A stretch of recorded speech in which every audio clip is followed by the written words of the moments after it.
Welcome into the best in true crime podcasting. This is True Crime Tuesday. I'm Tim Dennis. Have an interesting show for you folks today. I had the, I want to say unfortunate pleasure. Is that the way of putting it? It was a good book, but it was a very sad book, a very tragic book that I read this weekend called The Unveiling, a mother's reflection on murder, grief, and trial life. It had to do with the short life of Dan Markel. It had to do with the suffering of Ruth Markel, who's our guest, the author of this book. And it had a lot to do with how a victim, a survivor, if you will, of a murder victim has to go through the process of our judicial system. Ruth is from Canada, and unfortunately, her son had done nothing wrong. He's an upstanding man. We'll talk about him. He was a success in this life. He was a huge contributor to society. He was a law professor. Before that, successful law student, a successful lawyer. He had a family. He had a wife and two kids, two beautiful boys that he cherished, that he doted on, that he introduced to his culture, to so many wonderful experiences in life.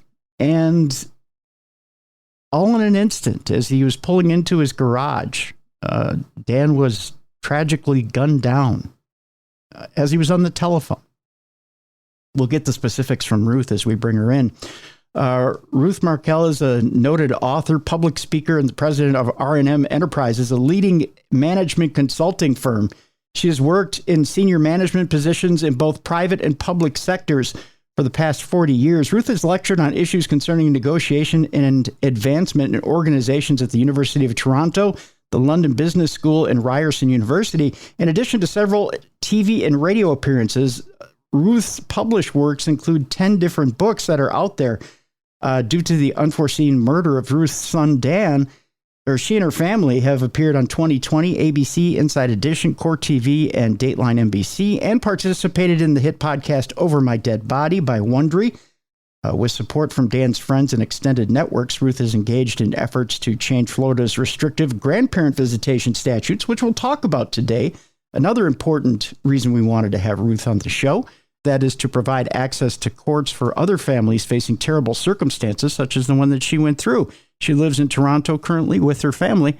Let's welcome into True Crime Tuesday, Ruth Markel. Am I saying that correctly? Is it Markel or Markel? No, Markel's fine. Okay. Markel's good. Thank you so much for being with us today, Ruth. Let's get right to it. Let's talk about Dan first. And I want to remember Dan the person first. I don't want to talk about the circumstances first. I think it's so wonderful that we got to know Dan through this book. And, you know, Dan was only 2 years younger than I am. And I really connected with Dan as a person.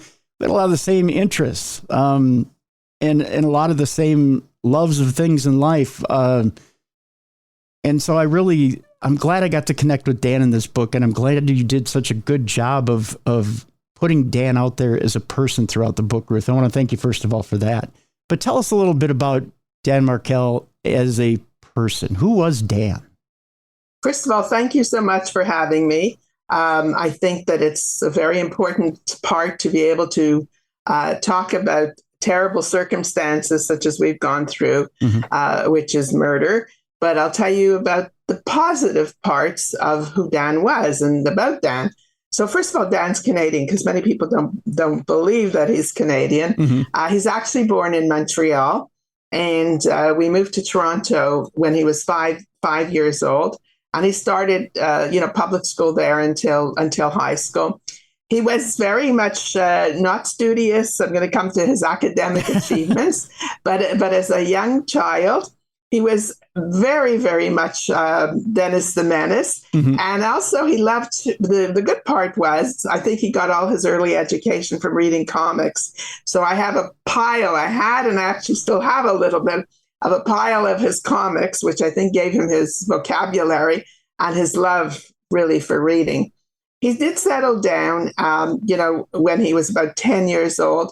And also he wanted to go to an American university. So when he was 14, 15, he knew, which there was no internet then, and what was amazing here's an adolescent, Canadian adolescent, who has really not gone to prep school. He went to private school, but when I say prep school, as you know, many of the prep schools in the States, they're positioned to get you into places like Harvard, Yale, or Princeton. Mm-hmm. But he had this desire from a very, very young age that he's going to go to an American university, and particularly Harvard, Princeton, or Yale. And in grade 10 or grade 9, really, he understood that, and the criteria for Harvard, which they actually told us when we had a meeting in his freshman year when he got in, was they needed leadership experience. They weren't just looking for marks. And he really, in his later high school years, positioned himself, what you would call almost like self-marketing in my world, when you look at it. And he participated in the debate team. He restarted the newspaper in high school. He started some other, I would say even very early, had some concerns about the environment, but very, very, very, young, like you say. He just had unfortunately, his 50th birthday. We just went through that last 2022. Mm-hmm. So Dan went and did get into Harvard. He spent his undergrad years at Harvard. He later, so he loved academia. He later went to Israel for 1 year, and then actually Cambridge, England, picked up another master's degree, and went back to Harvard Law School. And later he clerked. So he sort of did, what I call the high acclaim route in the States to either lead you to academia or to Washington. And it did lead him to Washington. So that's kind of the background. And we were very, very delighted about, his success and so forth. And we went to visit him. We became American in our own way, meaning, 10 years at Harvard. And then afterwards, Washington. He lived all over the world because he basically clerked in San Francisco. He worked in New York. So there was a lot of nice experiences that we had and certainly followed his voyages, we would say. One of the things that, just as a side note, I love the fact that he got into high school newspaper. I was in the high school newspaper as well. I was photo editor of my high school newspaper. There are a lot of things that Dan had in common. The comic books, the, playing baseball, things like that, hockey, things that I glommed onto that I really loved about Dan. The other thing I loved about Dan, the fact that it seems like he never met a person he didn't love or like or glom onto or become fast friends with. He really did build a community around him wherever he landed, didn't he? Yes, he did. He was known by his friends as the connector. And one of his friends made a very interesting comment later on. He says, not too many academics are extroverted, mm-hmm. but Dan had the capacity, and he lived in so many cities. He used to tell us, he had my best friend from New York or my best friend from San Francisco. And we used to tease him in the family about, you have 100 best friends. But it was true, like he kept, and he never stopped. He remembered birthdays. These were the things that people, really talked about him uniquely. And he loved social stuff. He was totally not, the type of person who was serious, even though he read a lot. He loved to dance. He loved music. He loved museums. He loved to travel. And he loved his family. And I think that is the most important thing. Yeah. Where in Dan's history does he meet his eventual wife, Wendi? Where does that happen? Actually, in Washington. So Dan left Harvard mm-hmm. and went to clerk in San Francisco. And then after that, he came back to Washington. And when he was in Washington, a young woman was planning to come there to intern. So her name was Wendi Adelson. She's 7 years younger than Dan. And she looked up Dan. So we have a J-Date, which is the Jewish dating service. Mm-hmm.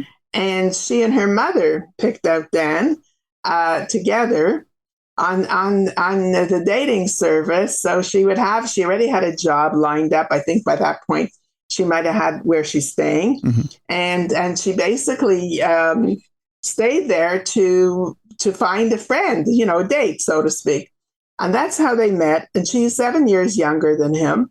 and they got married after in 2006. And when they got married, before they got married, but then just like 6 months said, you know what, you have to finish law school. You're like, there's 2 years, full years left. And that's when they moved. They got married and they moved to Tallahassee. They had 2 children. Benjamin, the older one, was born in 2010, and the younger one was born in 2009. Okay. So you've got Benjamin and Lincoln. Of course, they're the apple of Dan's eye. He's so involved with their upbringing, and you couldn't find a better father in Dan. He was amazing. With all his achievements and accomplishments, truthfully, I loved him in everything he was about. But I'm proudest of the way he was a father. Mm-hmm. And the way he was a father was, I think, so involved. Probably, you know how they say the child in you? Yeah. So maybe the child in him becomes the best parent. And one of the things was when, in fact, it was funny, when Trader Joe's came to Tallahassee, they weren't there at the beginning. He let the boys, like they were little kids, he says, okay, they have the best cereal, and I'm with him. Then I could see all these little kids running in and throwing down all the cereal boxes. So I made I sort of made a suggestion. I said, you know what? Let's plan that they can't be more than 2 grocery carts away. Okay. And because I was really scared, because I knew Dan when he was younger. Mm-hmm. His boys now are both under 5 when this event is happening. And so I could just see the place like in 2 minutes. But what was amazing about him as a father is that he went to their daycare. He even took, later on, he took in a large open space living room, dining room. He put a clothesline, an old-fashioned clothesline, across the ceiling, and he hung their artwork. And what was funny is when students came to his house, because he was also a very prolific publisher. Mm-hmm. And they thought, here they're coming to this serious, stuffy professor's house. First of all, if they can walk through and not trip over the toys, they were lucky. But then the artwork is posted, so there's no glamour here or anything like that. And that was really, for me personally, his fathering, let's call it, was really at Olympic standards. Like it was the most unique part of him. And it's so touching. A lot of the stories in the book about the things, there was always, I'm trying to remember how you put it. There were, and how Dan put it, there were a lot of soft things around the house. There were a lot of stuffed animals and the toys comfy, all his stuff, stuffies, all the little things that the kids had, tons and tons of stuffed animals, and blankets, and preschool, everything, right? Right. So just a very warm, open, comfortable home for the boys, which is always great, is always amazing to see in any home with children.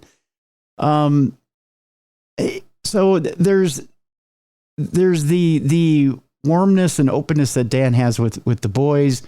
The one thing I also loved about Dan is that he was very caring and sharing with the Jewish culture with the boys. He wanted the boys to be involved with the Jewish culture. He wanted them to be in touch with it at an early age. He wanted them to know their identity, which I think is very important. He wanted them to know that that it was special, and how special it was to him, and how special it would be for them. Tell us a little bit about that as well. Okay, that's a very important point, because Dan, when he was 12 or 13, so there's a very strong, more than a ritual responsibility at 13 years old called the bar mitzvah. Mm-hmm. And when Dan was turning 12 or 13 even, he was thinking himself about even becoming a rabbi. So he had within him this very strong Jewish identity. He went to Israel twice, once as a 15-year-old with a group, like a young group, and once he lived there for a year.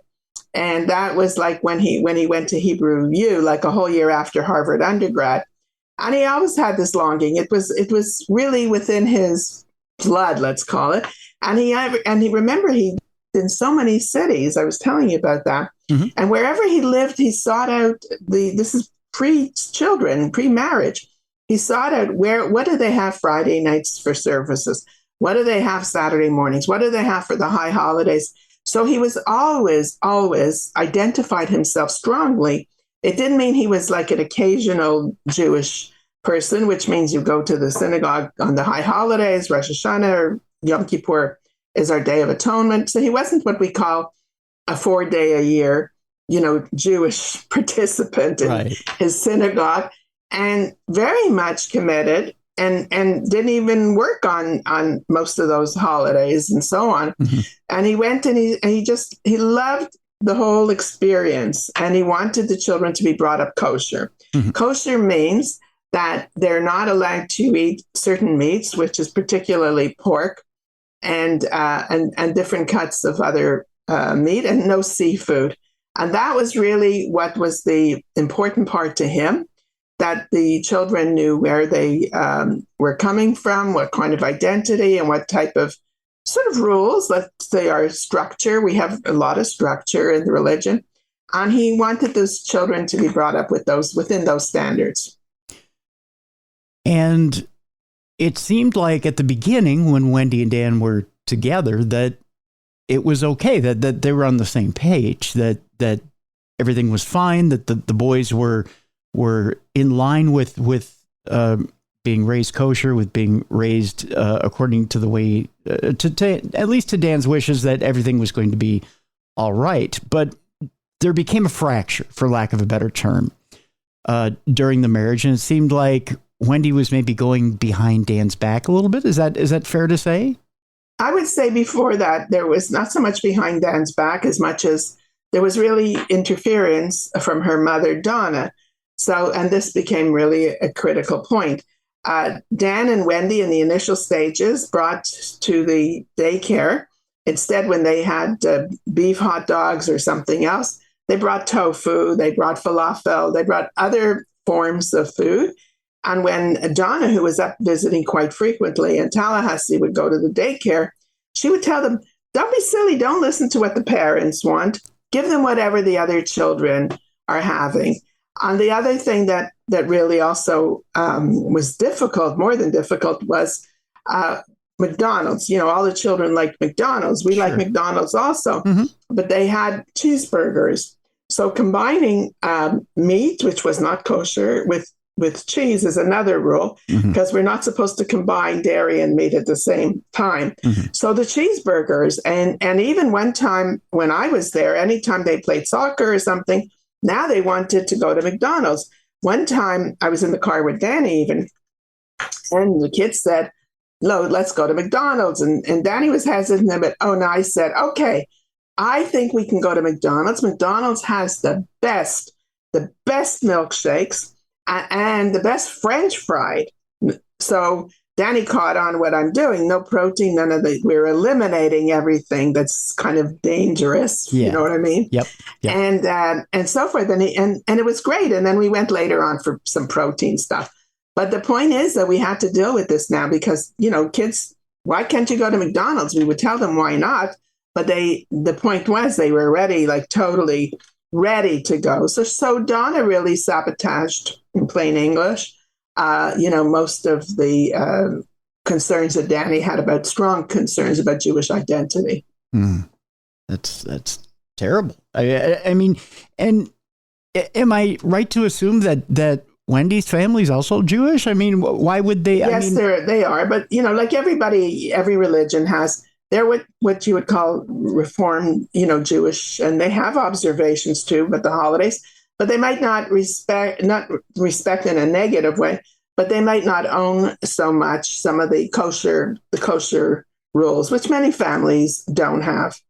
But that's a matter of respect, right? I mean, if I'm, it doesn't matter what religion I am, if I have guests into my home, or if my nieces and nephews or grandchildren or children or cousins, whatever, are coming over, and they're coming over for a meal and they have certain denominational beliefs, I try to accommodate them in my home as to what it is they can have and not have.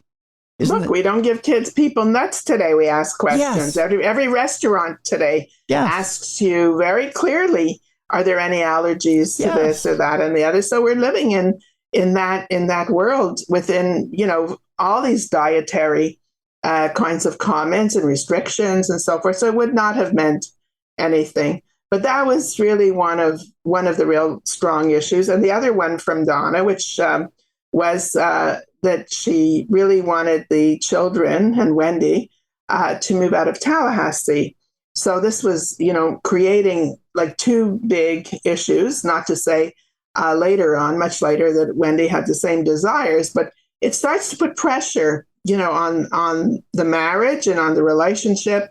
And, and within a very short period of time, in 2012, after getting married, in 2006, they got separated, and later on led to a divorce in 2013 as a result of sort of more and more sabotage, more and more drawing the line in terms of distinctions of what to do. Now, hadn't Dan tried to make or tried to make some sort of accommodation to move to Miami with her, the Miami area?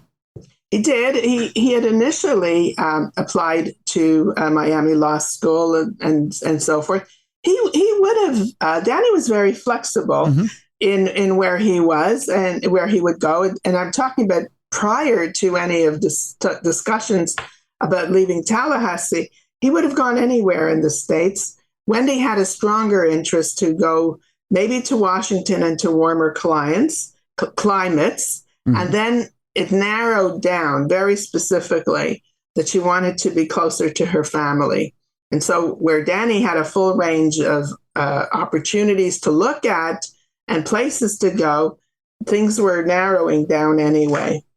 And correct me if I'm wrong here, Ruth, but that move even further south to Miami is kind of detrimental to Dan's career. Dan has kind of he's got a decent career going in Tallahassee, but he's even, for a Harvard-educated law professor, he's even kind of stunting his own career 100%. growth. I mean, many people would ask the question at the beginning, why did he even go to Tallahassee? But he went there for the marriage. He wanted a family.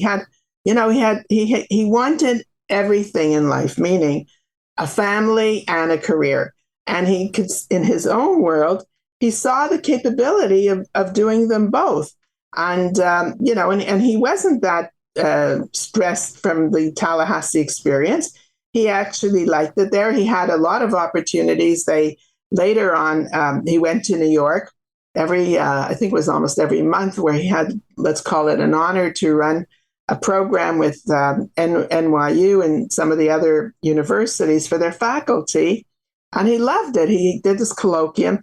And he started something called Prof's Blog. It's PRAUFS blog, BLAUG.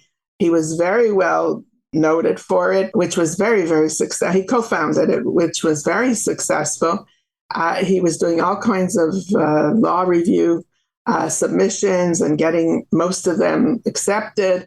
And he had international acclaim. He worked in Israel in the summer times and around December. So he was, thriving in his profession and thriving even affiliated with FSU. And he liked it there. It was a casual environment. It was easy to bring up children. And, he was a member of the synagogue. He participated. So he had really a very active and fulfilled life while he was in Tallahassee. All right. With that, let's take our break. When we come back, we'll find out. We'll get to that fateful day in 2014 and what happened on that day. We'll talk to Ruth a little bit about what happens afterwards.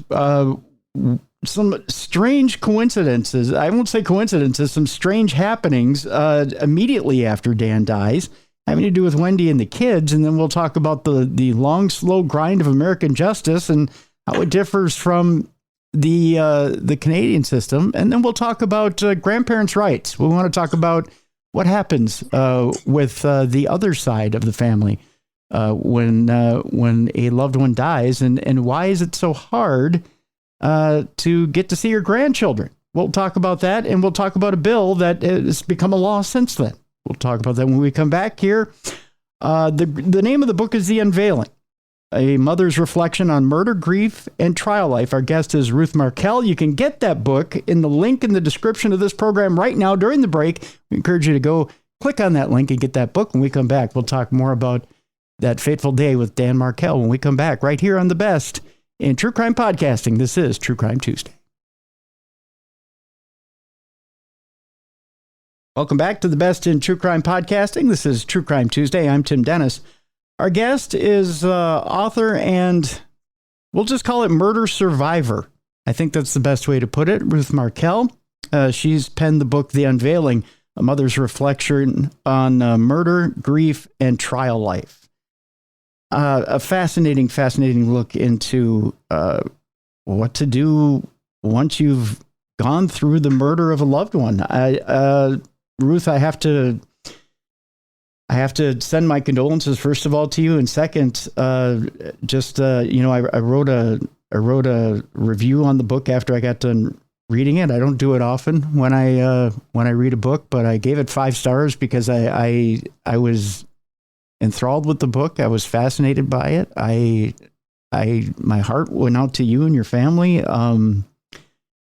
And I agonized for you. I think that's the best way I can put it. Agonized for you and your family as to how incredibly slow wheels of justice turn here in America. Let me ask you this before we get to that fateful day in 2014. Is it this slow in Canada? Is there a difference between how long it takes to get justice here in America as opposed to how it works in Canada?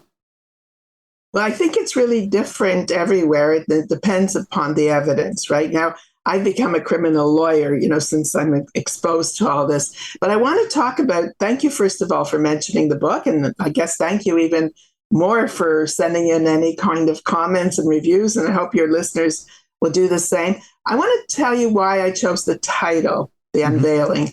Sure. It's a very important part of this story, and it'll expose where we're going with the crime in a minute. Okay. So the unveiling is actually a symbolic ritual. There's 2 reasons I chose that title. And the first one is that when you bury a person in the Jewish religion, there's a funeral, and then a period of anywhere from 1 month to 11 months, there is a service called the unveiling, which means when you put the tombstone on the gravesite, and the tombstone has writing on it, okay? Mm-hmm. We cover the tombstone, and when we're ready to show what's written on the tombstone, we have a ritual. We have a service. It's a religious service to basically say, this is the final part of the death. The tombstone is on the gravesite, and so forth. And what's important is, for me personally, reason number 1 I wrote it is I had, from the day I heard of the murder, which was horrific, I was in a daze. I had an out-of-body experience. I was sad.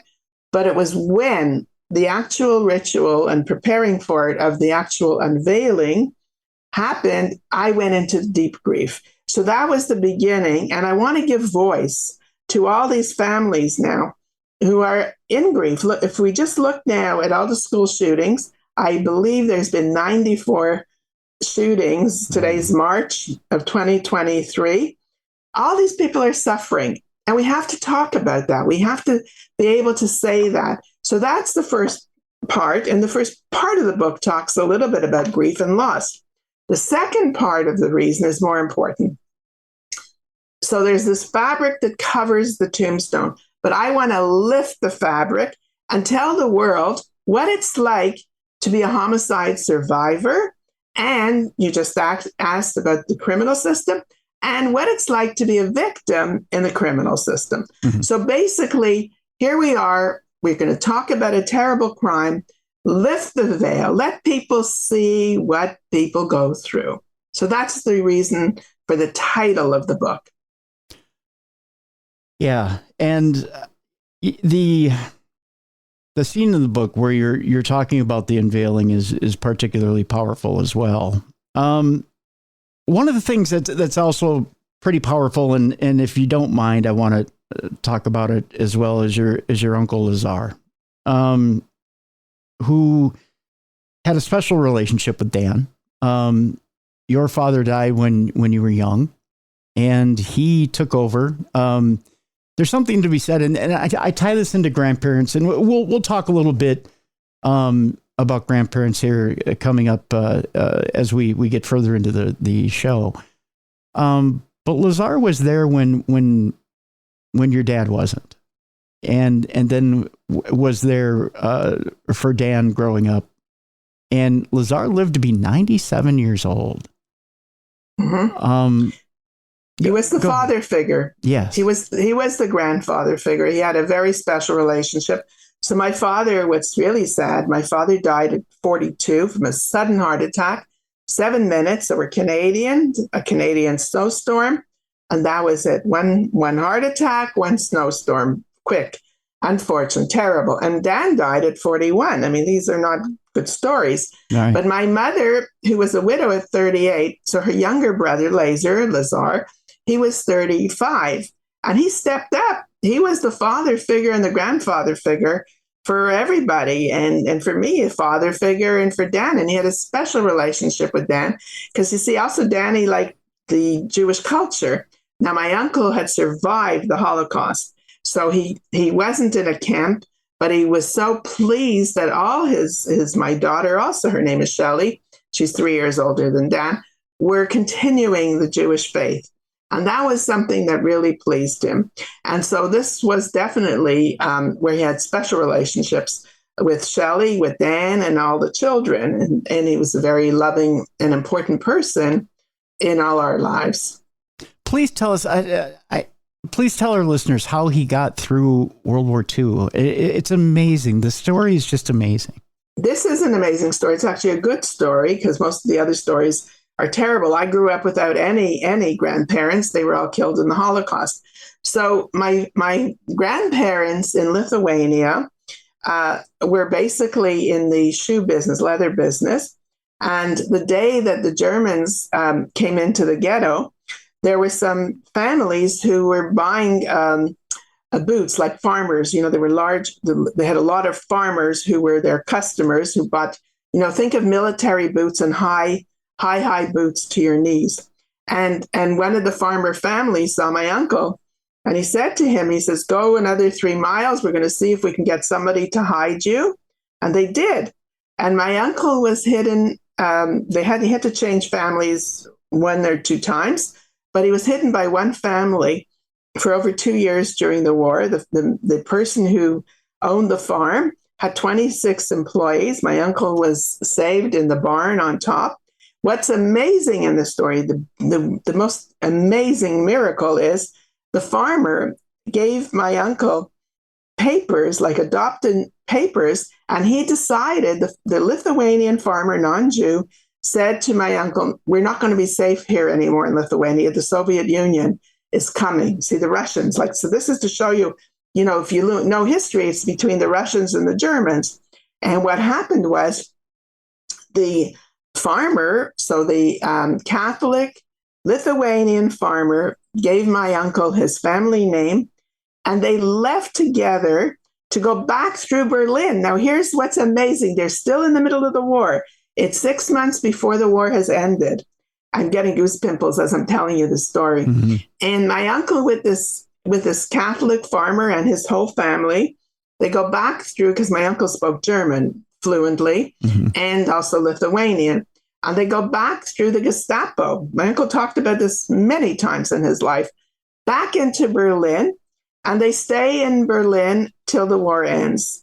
And my uncle came to Canada in 1949. But what even is more amazing in the story, they kept in contact, but this Lithuanian family moved to Canada.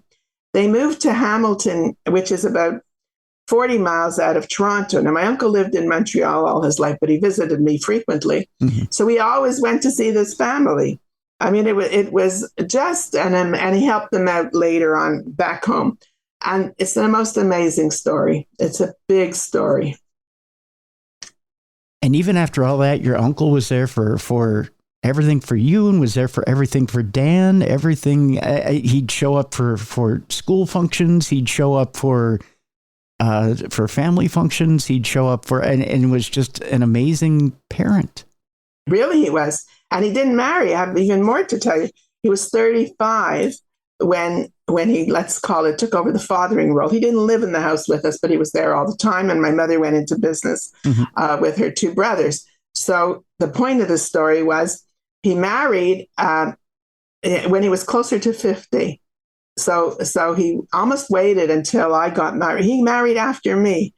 And that's an amazing part of it. Yes, life has, here we are with two stories, right? Here's a tragedy of my life now with Dan's murder. And now my uncle, had a miracle experience. I just, I didn't want him to be forgotten in the story. I wanted our he's a major player unfortunately, in this tragedy. He is. He actually died. The worst part? Yes. He died 3 months after. He was 97 years old. He couldn't, I had a lot of casualties. Unfortunately, there was the murder. And then just 3 months after, my uncle, who was 97, he wasn't in failing health, but his health was starting to decline a little bit before. And then this, unfortunately, just did him. Do you think that, it's kind of hinted in the book, but do you think Dan's death really did break his heart, that was kind of it? I think so. I think what he felt is, it's a grandchild now, right? Like for him. Yeah. So it's bad enough I'm terribly in loss, for my own and Danny, like it's the loss for all of it. And it's tragedy. A murder, we don't know for murder. Well, murder is not even a word in my dictionary. Yeah. And here I am, I should give you maybe a synopsis of the crime. Maybe I should tell you. We'll get into that here in just a second. I just wanted to cover your uncle because it was one of those stories that I wanted to get out there, and I wanted people to know, we should speak well and then get into that first. Sure. Just because I wanted people to know of him, and he had such a remarkable story that I wanted people to know of that story. Let's get to that fateful day in 2014. So Dan was on the phone with you on that day. Tell us a little bit about that day, if you will. So the typical routine that I had with Dan was that, when he was either driving the children to daycare in the morning or from the gym, he would call frequently. So we should say that mentioned it before lightly, but now we should specifically say Dan and Wendi divorced in 2013. Mm-hmm. So this was in 2014, kind of pretty much a year after their divorce. And so Dan was calling me in his normal way that he would call. This was coming home from the gym. He had already dropped off the children at daycare and just returning from the gym and had a call with me. And then he said, normally his thing is he drives into this driveway and he'll say, I just came home now. And that's the end of the conversation. And he goes in and the children are not there, we're there. But in any way, but that day, which was unusual, and thank God, he actually said to me, Ma, I have to make another call. And this is about 5 minutes before he drives in. And I said, okay, we quickly said goodbye. And actually it was my uncle's birthday, which was July 18th, which is the day that actually later in a moment where Danny got shot. So he says, I have to make another phone call. And he speaks to somebody else. And as he's driving in to his driveway, he was shot. And they knew right away that within a few hours that this was not a random shooting because nobody went into the house. This is all in the driveway in the garage, and another car had followed him, from the gym. He was shot, and he didn't die right away on July 18th. He died July 19th, 2 a.m. in the morning. More or less, it would be the next day. Yeah, and one of there's kind of a sad bit in there too, where you're waiting they're not really wanting to operate to save him, I guess. The two bullets are in the head and in the face, correct? Correct. And Go ahead. Oh, Yeah. no, you go ahead and say what you're going to say there. No, well, no, they were never waiting to operate. That we actually, it's the reverse. So we didn't get contacted. So he shot 11 o'clock in the morning. We didn't get contacted. They couldn't find us till about 5:30 in the afternoon, 5:30. What happened was, though, they actually did a surgery to remove the bullets. Okay. And we were never even consulted, even had they wanted to keep him alive. It was an unusual situation because they called it right away that he's not going to make it.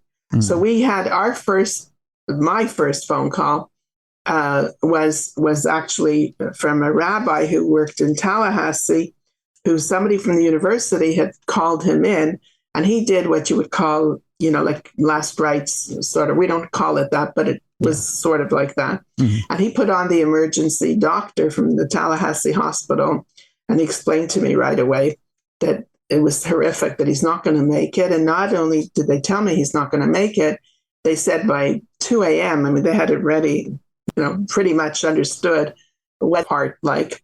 And he died at 2 a.m. the next morning. Terrible story. Yeah, very terrible indeed.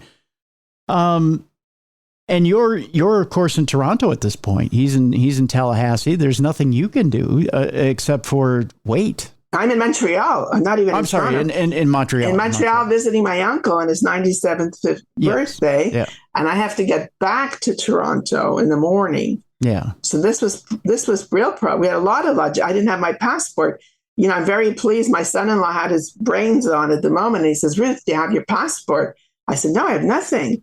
So I had a lift to the airport from my son-in-law's father, and got back to Toronto and got some clothes, like to go to Tallahassee, not a lot, and my passport. And then I met my daughter, and we ended up going to Tallahassee. Yeah.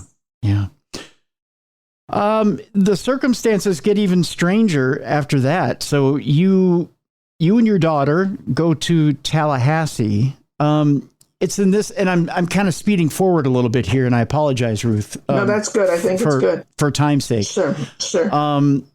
At this point, Dan has passed. Am I right? By the time you've touched down in Tallahassee, yes, 100%. Okay.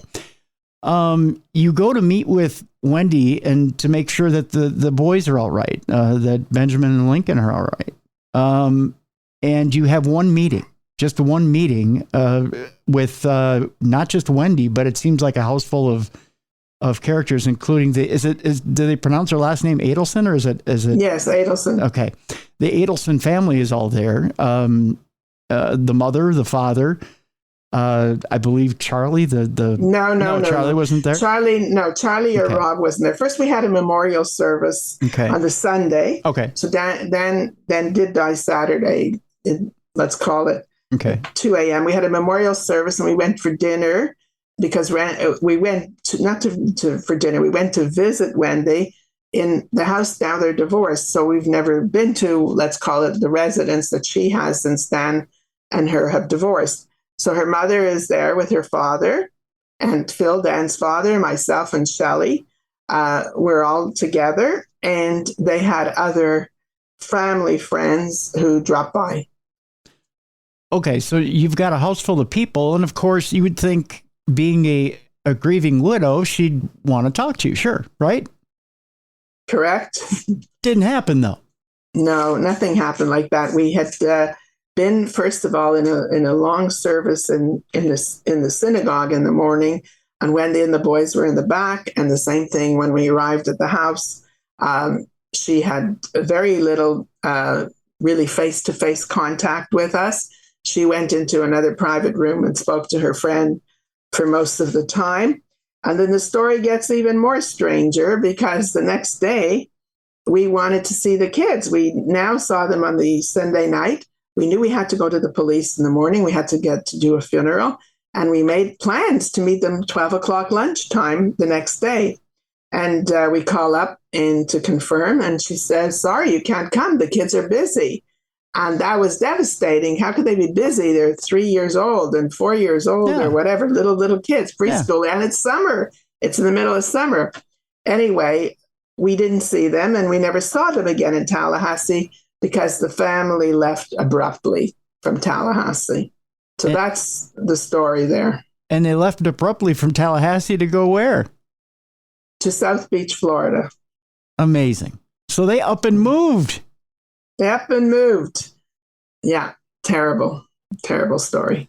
That's incredibly callous. That's incredibly disconnected from any reality and incredibly suspicious. Wouldn't you say? Yes. Well, they already were suspicions, not so much us, but, when we were at this memorial, half the people at the memorial who came over to us, more than half, but half expressed it out loud, that they thought that there was some indication that maybe the Adelson family was involved. That's Wendy's family, because they wanted to move from South Florida. There had been a lot of legal conversations around that and so forth. So that was really another shocker, disappointment, and so forth. Now, we should mention just real quick, and this is just a quick addition here.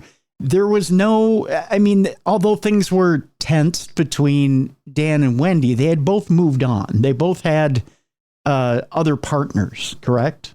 Yes. Okay. Yes. So just so we don't think that there's this continued, at it type of deal. And Dan was never like that. He was never one to start arguments or fights or whatever. He was trying to appease situations. Yes, but there were some parts of their divorce which was contentious in terms of, wanting to see the children on what's called first right of refusal, which was that Dan said, which is the law in their agreements, if you're not available when you want to go out of town for 5 days or whatever, the natural parent, the other parent, should have the children. And that was never respected. So it wasn't such a harmonious at all resolution to the divorce. And, and then we move on to a terrible day, which comes like to a day of a murder. And then there's a little bit about the crime that we can talk about. Yeah, let's do that. Where do you want to start? I'm going to give you a synopsis of the crime so that your listeners can sort of see what happened. Please do. The actual death of Dan is in July 19, 2014, and it's called a murder right away.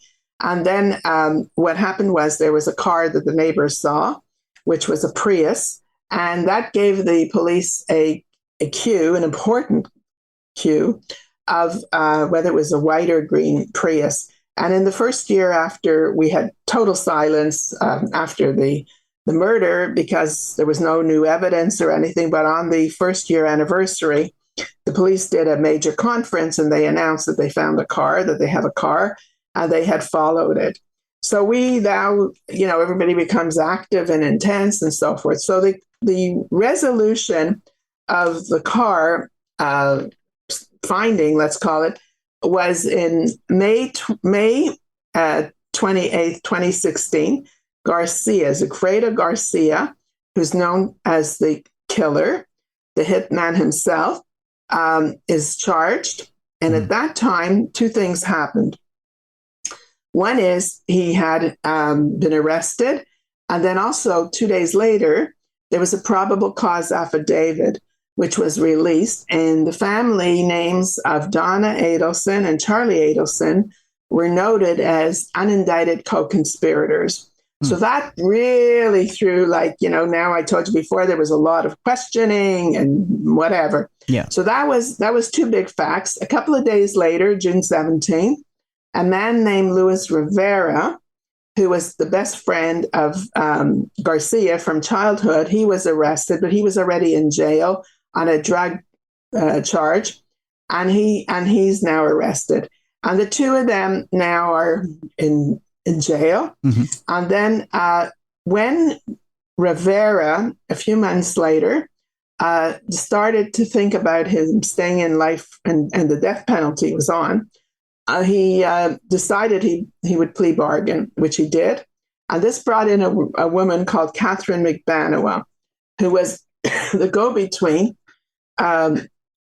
between Rivera, Garcia, and later on Charlie Adelson, because she Garcia was, we'll call it a common law husband, and she had 2 children with him. Mm-hmm. And then Charlie Adelson and this Catherine McBanawa dated when she was in the relationship between Garcia and Catherine was up and down. But in one of the down periods, he dated her. Charlie dated Catherine McBanawa. Okay. And she became known as the go-between. Okay. So she's the one who's basically passing out the money. Passing out the money, the information, the contacts, and so forth. Mm-hmm. And she then, now I'll tell you where everybody is. So Garcia is in for life. The plea bargain for Rivera was for 19 years. Catherine McBanawa just had a second trial in May 2022. Her first one was a mistrial. She's convicted for life. And Charlie Adelson now has been arrested on April 21st, 2022. His trial was just supposed to be scheduled, actually, for April 24th, 2023, but it's now continued and postponed. We don't have the actual date. This is last week's news, so we're really, really on top of it and relevant. So there's 4 people in jail right now. And that's where we are. That's right. It's considered a murder for hire. It's complex, and the evidence is also very complex because there's federal evidence, state evidence, and co-conspirators. It's a very big case in its complexity. That it is. And there's, keep in mind, folks, that you can go to the book, The Unveiling, A Mother's Reflection on Murder, Grief, and trial life, and get the specifics on how long each trial went, the specifics of each trial, the different, I guess you would say, lawyer machinations that went into each trial. It's very complex, and there are a lot of different movements in there, and different stallings that different lawyers tried to do, defense lawyers in particular. I do have to say that there was a lot of support from a lot of Dan's friends in the lawyer community that tried to and did help keep this thing going. And you had a lot of support from your own law firm that helped this thing. We're very privileged, and I often say this terrible thing about my life. I had a lot of trauma, but I've had gifts as well. Mm-hmm. So whether the fact that Danny was acclaimed, so it's a big story. So 2020 has been on 2 times and Dateline, and also social media. A friend of Dan started something where your readers could go and listen. Justice for Dan posts, and that's going to give you everything current about the case. So these are all his friends, connections, our friends and support.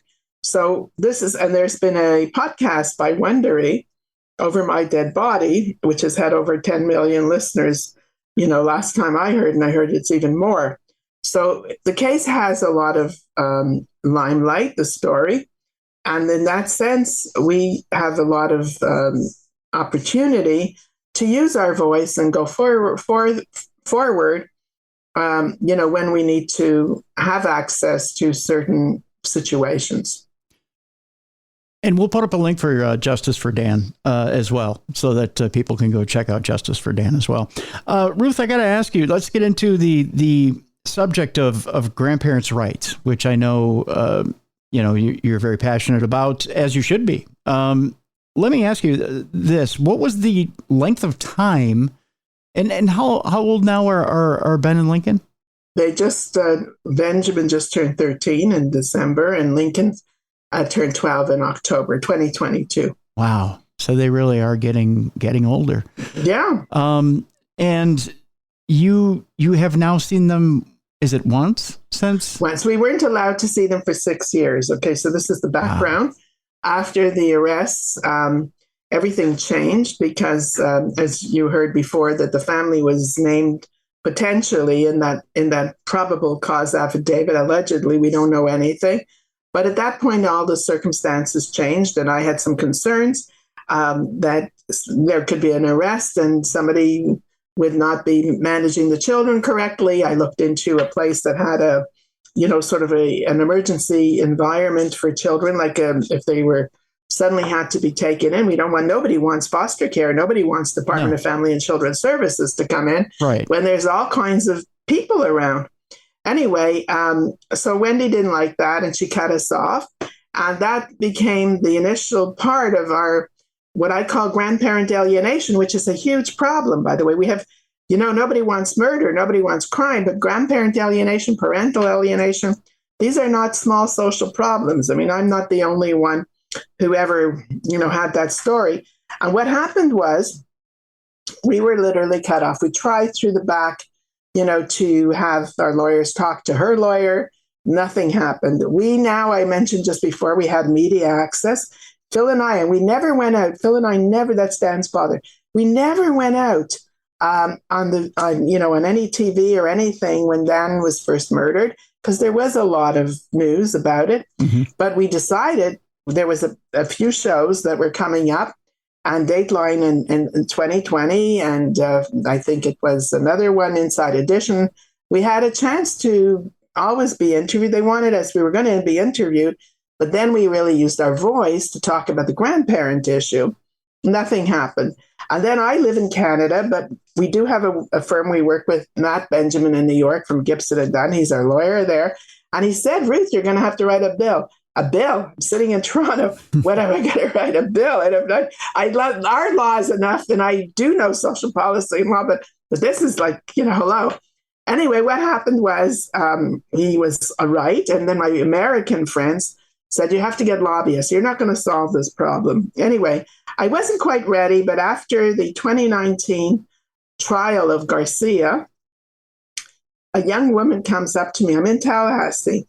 And she says to me, and I could see, she says, can I give you a hug? We're in a hairdresser. This is the funniest story in the world. Mm-hmm. If you believe in spiritual stuff, this is maybe one of them. And she says, can I give you a hug? And I said, yeah, sure. And I could see right away, we've been on TV every single day, but she's Danny's age. And we go outside for a coffee after. And she says, what can I do for you? And I say, grandparent alienation. She says, done. I'm in October now of 2019.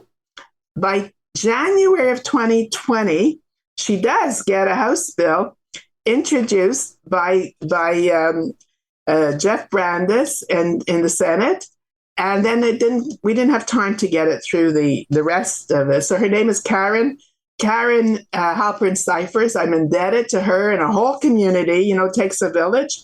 This is a village. She had later on lobbyists and other people and staff from the different, all the politicians. And in 2022, when 2022 has been a good year for us out of all this problems. So 2022, it passed the Senate, it passed the House, and Governor DeSantis signed the bill on June 24th, 2022, and it's called the Markel Act. Wow. So it's very specific to certain conditions in having grandparent rights. That's wonderful. I'll tell you this much, Ruth. My parents divorced when I was 13 years old. My grandparents on both sides filled in, and they were really the second set of parents that I absolutely needed throughout my adolescence. And really, grandparents are the guardian angels when it comes to parents. They come in, they're right there when you need them, and they really do not only come in and teach you those lessons that you really need, but they also are there to help remind you of your culture. They're there to help remind you of who you are and your history. History. Yeah. So they really are essential in your upbringing, and I really do commend both you and Phil for sticking in there and being there and not forgetting about those two boys. I mean, that's so essential, and God bless you for doing that. Thank you. We really appreciate it, and it is, and I there is something even I just wanted to mention it because so many people are suffering from grandparent issues. But there is something called Alienated Grandparents Anonymous, and there are chapters in the States. So just to follow it up, But yes, this is a real thing, and it's important. And just to talk about my own journey. So I mentioned at the beginning, the book is dealing with grief, but there's a positive note for other people who are experiencing loss. And the idea is to find meaning. Mm-hmm. And this advocacy, really, Ruth, for me, was one of the ways in which followed, to develop meaning and resolve a terrible situation, not end it, but just to get some movement on the grandparent issue, not on the crime, but on the grandparent issue. So I just want to say for families who are suffering, and there are huge amounts, that, sometimes it takes a little while till you think about how you want to memorialize your child, but do it in the end, because it becomes important for you and for the rest of the family. Absolutely. Just real quick in closing, because I know we're short on time here. The question I want to ask you, Ruth, is this. Now that there's somewhat of a renewed contact with Benjamin and Lincoln, I realize it's tentative, although there's a law there now. Have you thought about, 2024 is 10 years since you lost Dan. Have you thought about how you're going to grab Benjamin and Lincoln and remind them, since it has been so long since they lost their father, how are you going to gather them together in remembrance of Dan? Have you thought about that far ahead, or is it one thing where you're just living life one day at a time? Okay, so this is the difficult part because, as you know, we're still in the criminal system. Yes. So if I was just having a grandparent issue, I could think easily along those ideas, right? In terms of we could do something special in South Florida where they live. They still have never come and seen their father's grave. They've never visited Toronto since they've lost their father, and they were here frequently before. Mm-hmm. But remember, all our visits now, we only have had 2. We had one visit together in April, with Phil and I was just in Florida in December of 2022. I did see Wendi and the boys, but we don't have any opportunities to have time alone with the boys. So this is another important point. Even although there is a visit, it's a very let's call it a restricted visit. So whatever we would want to do to memorialize, Dan, we would certainly have to be having full conversations with Wendi. And the other thing is, we're in the heart now of the courts. So I'm not talking about for grandparents or custody. I'm talking about crime and a murder. And so, all of those things have to be kind of measured or planned or evaluated. So, I mean, certainly we would, love to have some kind of, opportunity to memorialize Dan with the children. But that's another topic. I think that's another whole chapter. And maybe you just, put an idea in my head. Okay, so this is my next advocacy project. I think so. There's something to be said about, I'm not one to normally memorialize death dates, but I think it's about time because, you're talking about the oldest is what, 12? I mean, you're 13. I'm sorry, 13. You're 5 years away from that young man becoming an adult and him being able to make his own decisions. And I think a lifetime without having your father brings on a very strong curiosity. And eventually... I hope so. I'm going to take your words seriously. Oh, no, Meaning, no, that their curiosity would be such that they, would have within them that desire to really find out more and search out more. And he has a full family in Canada. Let me just tell you, Shelley, my daughter, has 3 children here. We're a full-fledged family sure. with young cousins, and they met them all over when they were younger. I used to bring both groups back and forth. So it's really an opportunity to reconnect. Let me ask you, because, I mean, we can't predict what will happen tomorrow or the next day, but in 5 years, do you feel like you'll be ready to walk that young man through the journey? I'll definitely be ready. I have to be alive. we're getting older. Like we're Let's be positive here, Ruth. Let's say you're going to be here. You're going to be here. I'll be there marching. I'll be there marching. There you go. Are you going to be, because your uncle lived to be 97? There's longevity there. Yeah, I do. Will you be ready to take him through the journey one more time? Because he's going to want to know, I'm sure. 100%. We have everything here, like in Toronto. I mean, first of all, I want them to see where he's buried, where Dan is. He's in Canada. And they have so much history here, too. They used to visit our homes. They went and they could see it, where Dan grew up. I think it's important for every child, a young adult, to sort of get some idea of what their roots are. What their connections are. We would be very, very pleased to have that opportunity. I think that would be a lot of hope and a lot of good hope. We want to walk forward, into more light. And so this is really where we would want to be. Perfect. All right. Ruth Markel is our guest. The book is The Unveiling, A Mother's Reflection on Murder, Grief, and Trial Life. I encourage you folks to go pick up the book right now. The link is in the description of the show. Also, justicefordan.com. The link is there as well. Go check out justicefordan.com. Ruth, thank you so much for being with us today. Thank you. This has been my pleasure. And I'm pleased that you enjoyed the book. And I hope that all your listeners will engage in it as well. And it's a tough story, and I really appreciate the support and the interest. Well, thank you. Folks, it's time now for us to lighten things up a bit. We're going to bring in Mally Fox, and it's time now for Dumb Crimes and Stupid Criminals. It's Crayon News story time.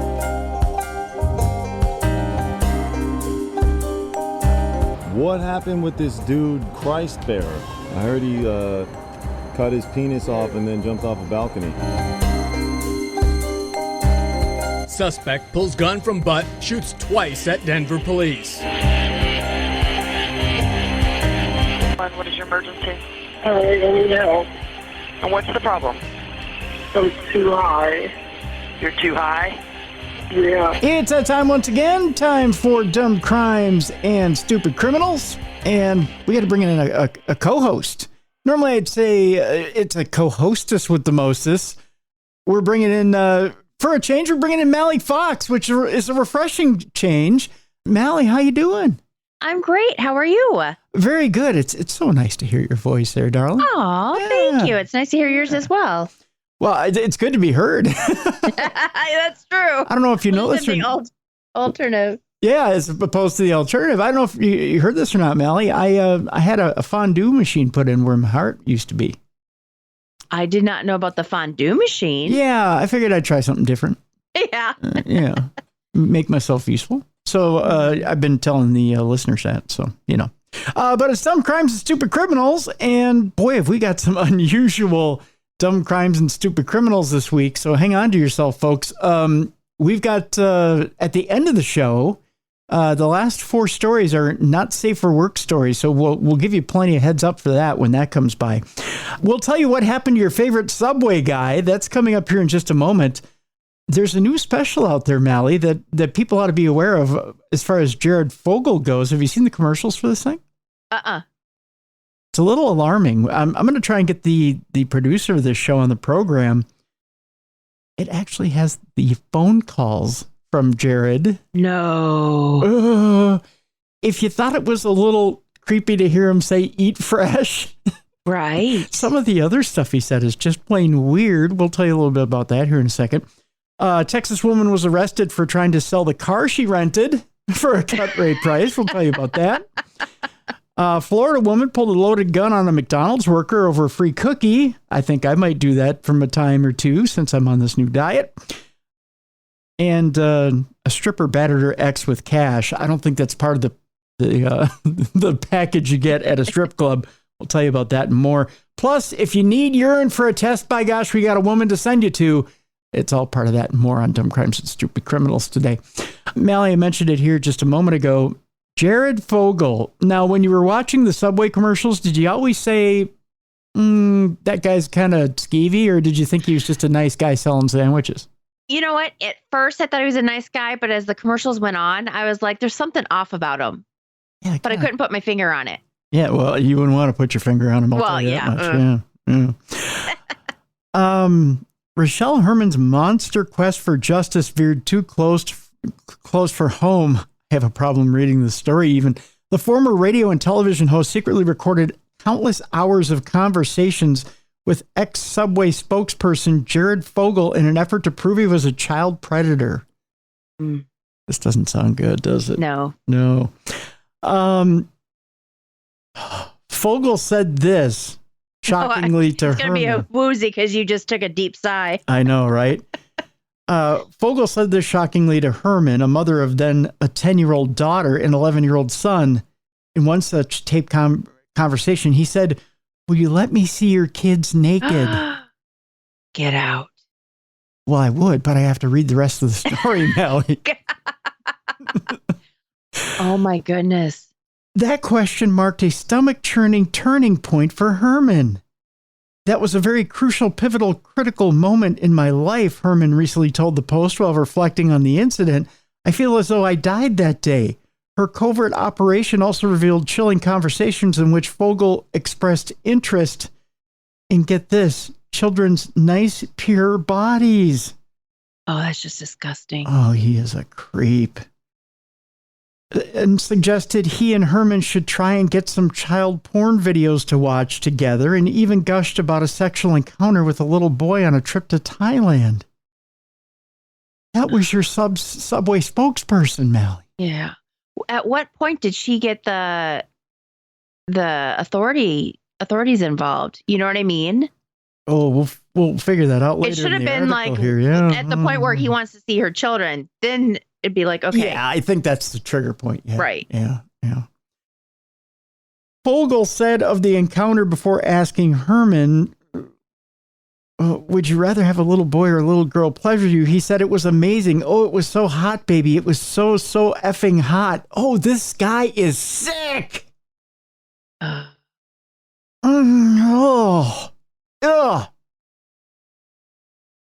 Those recordings, as well as revelations from two victims of Fogle and his one-time key associate Russell Taylor, are laid bare in a jarring new docuseries, Jared from Subway, Catching a Monster.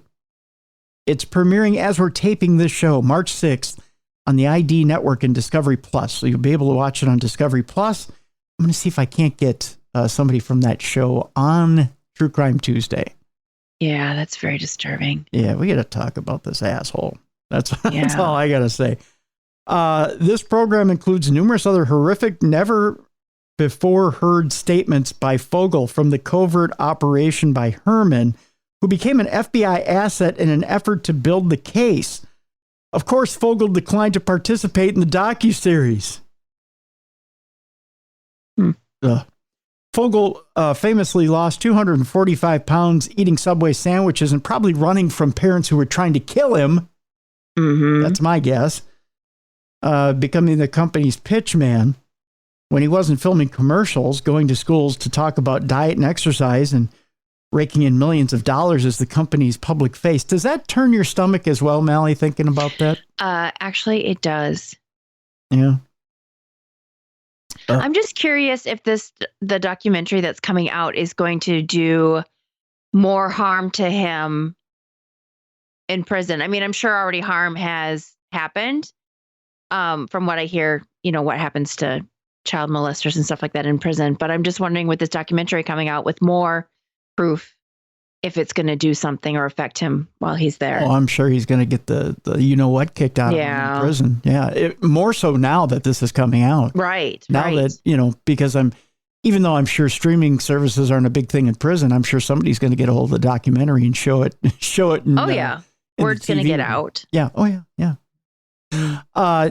Get this. He was hanging out at his popularity with Will Ferrell, George W. Bush, and fuzzy Muppet pals Kermit and Miss Piggy. And not Miss Piggy. Tell me that isn't like major bait for kids. Yeah. He wasn't on Sesame Street, though, was he? Like, he didn't do like an appearance. I don't think so. I'm not sure. Plus, he was sharing his stories and interviews with Oprah Winfrey, Larry King, Piers Morgan, and more.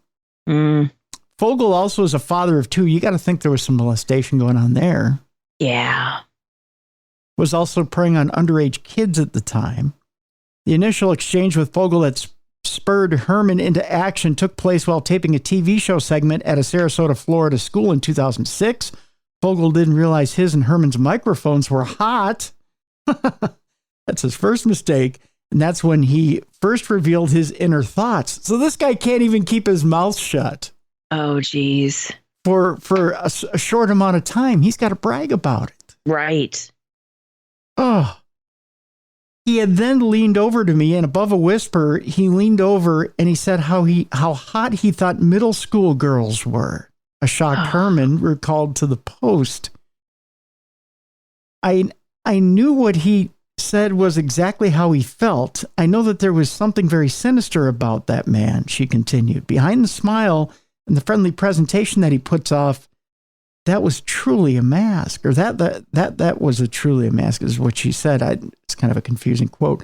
But Fogel wasn't the only one in his inner circle wearing a mask. Taylor, his globetrotting Jared Foundation executive, dated and later married Indiana native Angela Baldwin and became stepfather to her two children, Hannah Parrott and Christian Showalter.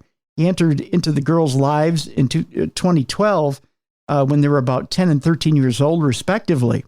When he first met him, he was very charismatic. Parrott, now 21, told the Post in a joint interview alongside Showalter, flashing, outgoing for sure, but that facade faded as their mother, who previously raised her children in a sheltered religious household, according to Showalter, changed over time, including going out a lot and partying. She just became a completely different person than what she was, Showalter said. For Baldwin, that even meant agreeing to place hidden cameras throughout their home, including the girls' bedroom, so that Taylor, an amateur videographer, could catch her children in private, intimate moments, like taking a shower, using the bathroom, changing my clothes in my bedroom, Parrott told the Post.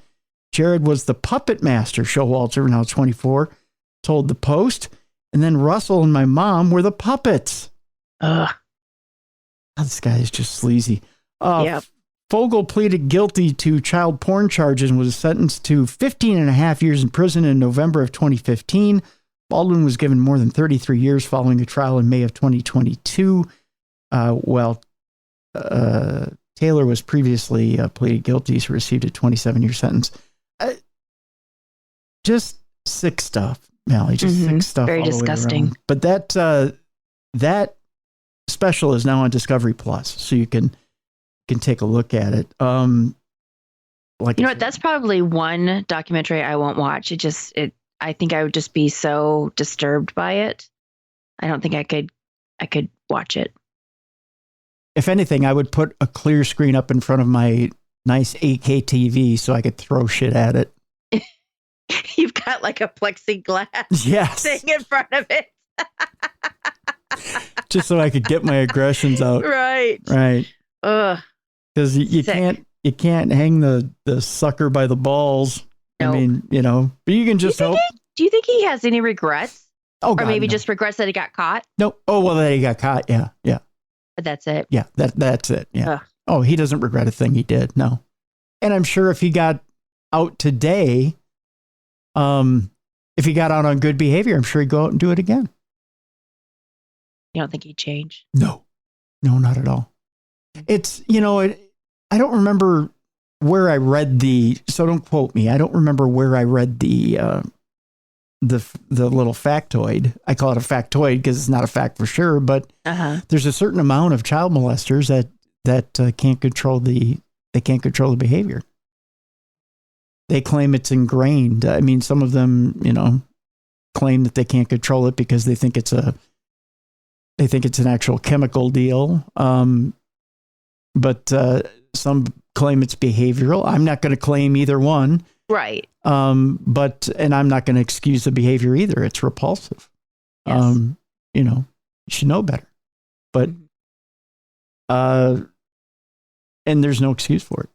There's just no excuse for it. So, in my opinion, they should have locked him up, threw away the key, so he can't do it again. But that's me. And that's as opinionated as I'll get on this show. I think, to be honest with you. Let's move on. A Texas woman is arrested for trying to sell the car she rented for a cut rate price, Mallie. Because if you're going to She's get smart. Yeah, that's right. If you're going to get a good deal on a car, by gosh, get one from a woman who rented it just a few hours before. Yep. That's my motto. A Texas woman was arrested over the weekend for allegedly trying to sell a car she rented for $10,000. I still think that's a little high. Mm-hmm. I mean, how much would you pay for a car from a woman who just recently rented it, Mel? What's the most you'd go? Yeah, but did they know that she just recently rented? I don't know. Let's find that out. The Humboldt Police Department posted the incident on Facebook on Sunday, saying an officer was flagged down by a citizen who said he was trying to purchase a car he found online. Oh, she got it online. Oh. I mean, posted it. So she's pretty quick at it. But believed it to be stolen. The car was a 2022 Toyota Camry, so it was nice and new. Mm-hmm. Right? And the seller, who police did not identify by name, was attempting to sell the nearly brand new car for about half its value.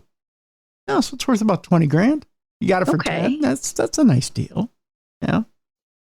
Police said the seller agreed to meet the buyer at a later time to complete the transaction and to take a picture of their Texas driver's license and title of the vehicle. So it's all on the up and up so far. The only problem is you're taking a picture of the title of the vehicle that belongs to the rental company. Right. Your name's not on it. Right. The buyer told police that he thought the license looked off, and police said he was right. Upon running the information from the license, it was found out that nothing matched up, police said. Officers used the VIN from the fake vehicle title and contacted the owner of the Camry, who said it was a rental and not for sale. Whoops. What else do you do then? I mean, really, Don't they put a GPS in their cars, like rental offices? The fancier ones do. Mm-hmm. I think this might not be so fancy. I'm not sure. Gotcha. Collaborating with police, a buyer agreed to meet with the citizen after settling on a price of $10,000. This is where she then got in trouble. When the two met, police arrested and charged the woman with third-degree auto theft and second-degree tampering, both felonies. The Humboldt Police Department, that's kind of convenient, isn't it, that they're humble, did not immediately respond to questions about the incident, probably because they didn't want to get her in trouble. She's already in enough as it is. Yeah. Yeah. I don't know. If someone's selling me almost a brand new car for half the price, I'd be like, okay, it's either stolen or someone died in it. I mean, there's no other reason why you're selling it for half the price. It's got major engine trouble. It's got high miles, or the tranny's about to fall out, one or the other. Or the catalytic converter is gone. I mean, I could think of a few reasons, but I mean, not that cheap. Yeah, you're right. There's probably something really, really wrong with it. Let's go on to our next story. This is ultimate karma, right? Right, Mallie? There's such a thing as getting away with murder. There's such a thing as getting away with a crime. There's such a thing as getting away from the cops. Okay. And this Florida motorcyclist thought he'd give the cops the bird and get away with it. The only problem is there's a little thing called karma. Okay. All right. A fleeing Florida motorcyclist flipped off the cops before getting hit by a truck. Oh, jeez. Turns out you probably should have given that last salute before you met that oncoming truck. Florida motorcyclist facing multiple charges after he blew through a red light while fleeing from local police and flipping them off seconds before got T-boned by an oncoming truck. Here's a good way to get yourself killed, the Volusia County Sheriff's Office wrote in a Facebook post. A 3-minute video shared by police shows Deputy Bissonette attempt to pull over a group of motorcyclists who were popping wheelies late on Friday, March 3rd. The group ignored authorities' request to pull over and decided to speed off, leading police on a high-speed chase. Dashcam footage shows the group of motorcyclists recklessly weaving in between cars at a high speed. When approaching a red light, the group ignored it and continued fleeing from deputies. One of the motorcyclists, Joshua Richardson, looked back and flipped police the bird before continuing to travel into the intersection, directly into the path of an oncoming truck. Idiot. Richardson miraculously survived the crash because God has a sense of humor. and briefly attempted to run on foot before he was apprehended by police. So even he thought, well, you know what? Maybe I can still get away with it. On body camera footage released by the Volusia County Sheriff's Office, Richardson is seen writhing on the ground and telling deputies he's in a lot of pain. Oh, no shit, Sherlock. I'm hurt, Richardson is heard saying as he lies on the ground while deputies handcuff him. Idiot, one of the deputies said. I know, Richardson replied. Well, at least he acknowledged it. After deputies handcuffed him, Richardson is heard in body cam footage, complaining with police. You know how your leg doesn't get hurt? One of the deputies asked. You don't run from the cops and crash your bike. Do you think this is funny? Richardson asked. No, I don't think it's funny. I think it's incredibly stupid, another deputy responded. We're being chased by 12 cops in the middle of nowhere. What am I supposed to do? Richardson asked. Stop and figure out why we're chasing you, the deputy stated.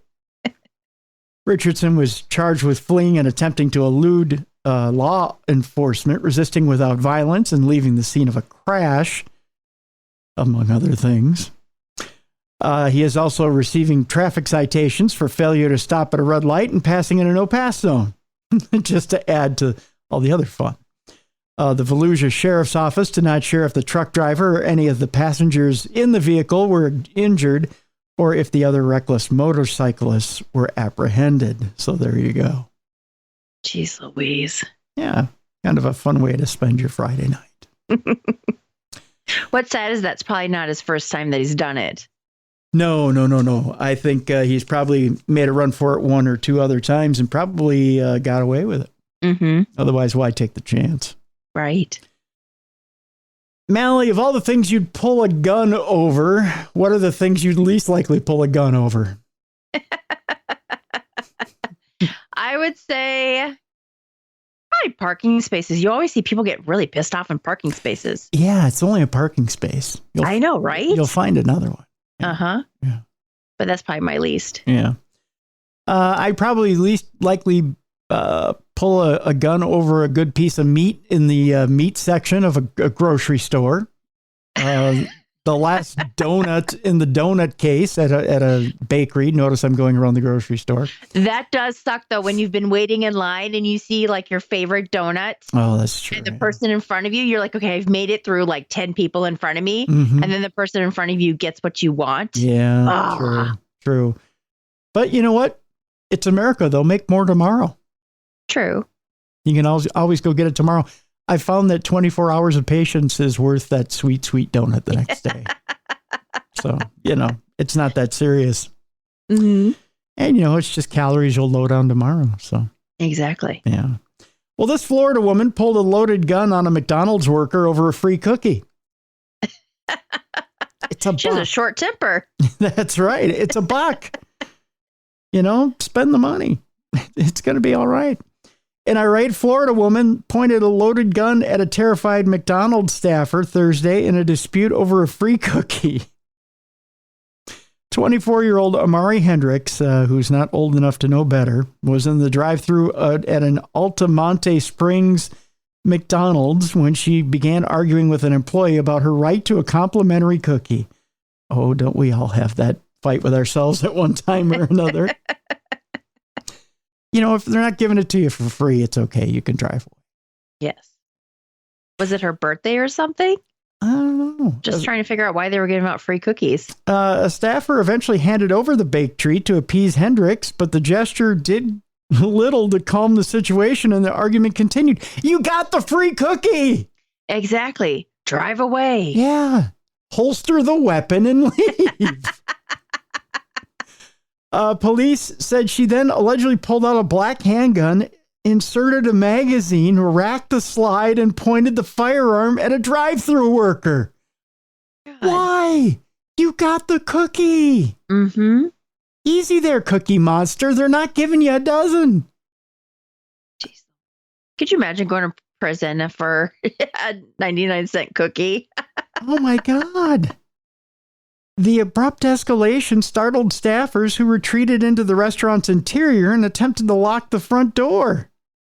But Hendricks was able to get inside and allegedly assaulted a male worker, scratching his face and neck, before a colleague called 911 and police arrived. Oh, she's a rough-looking one, too.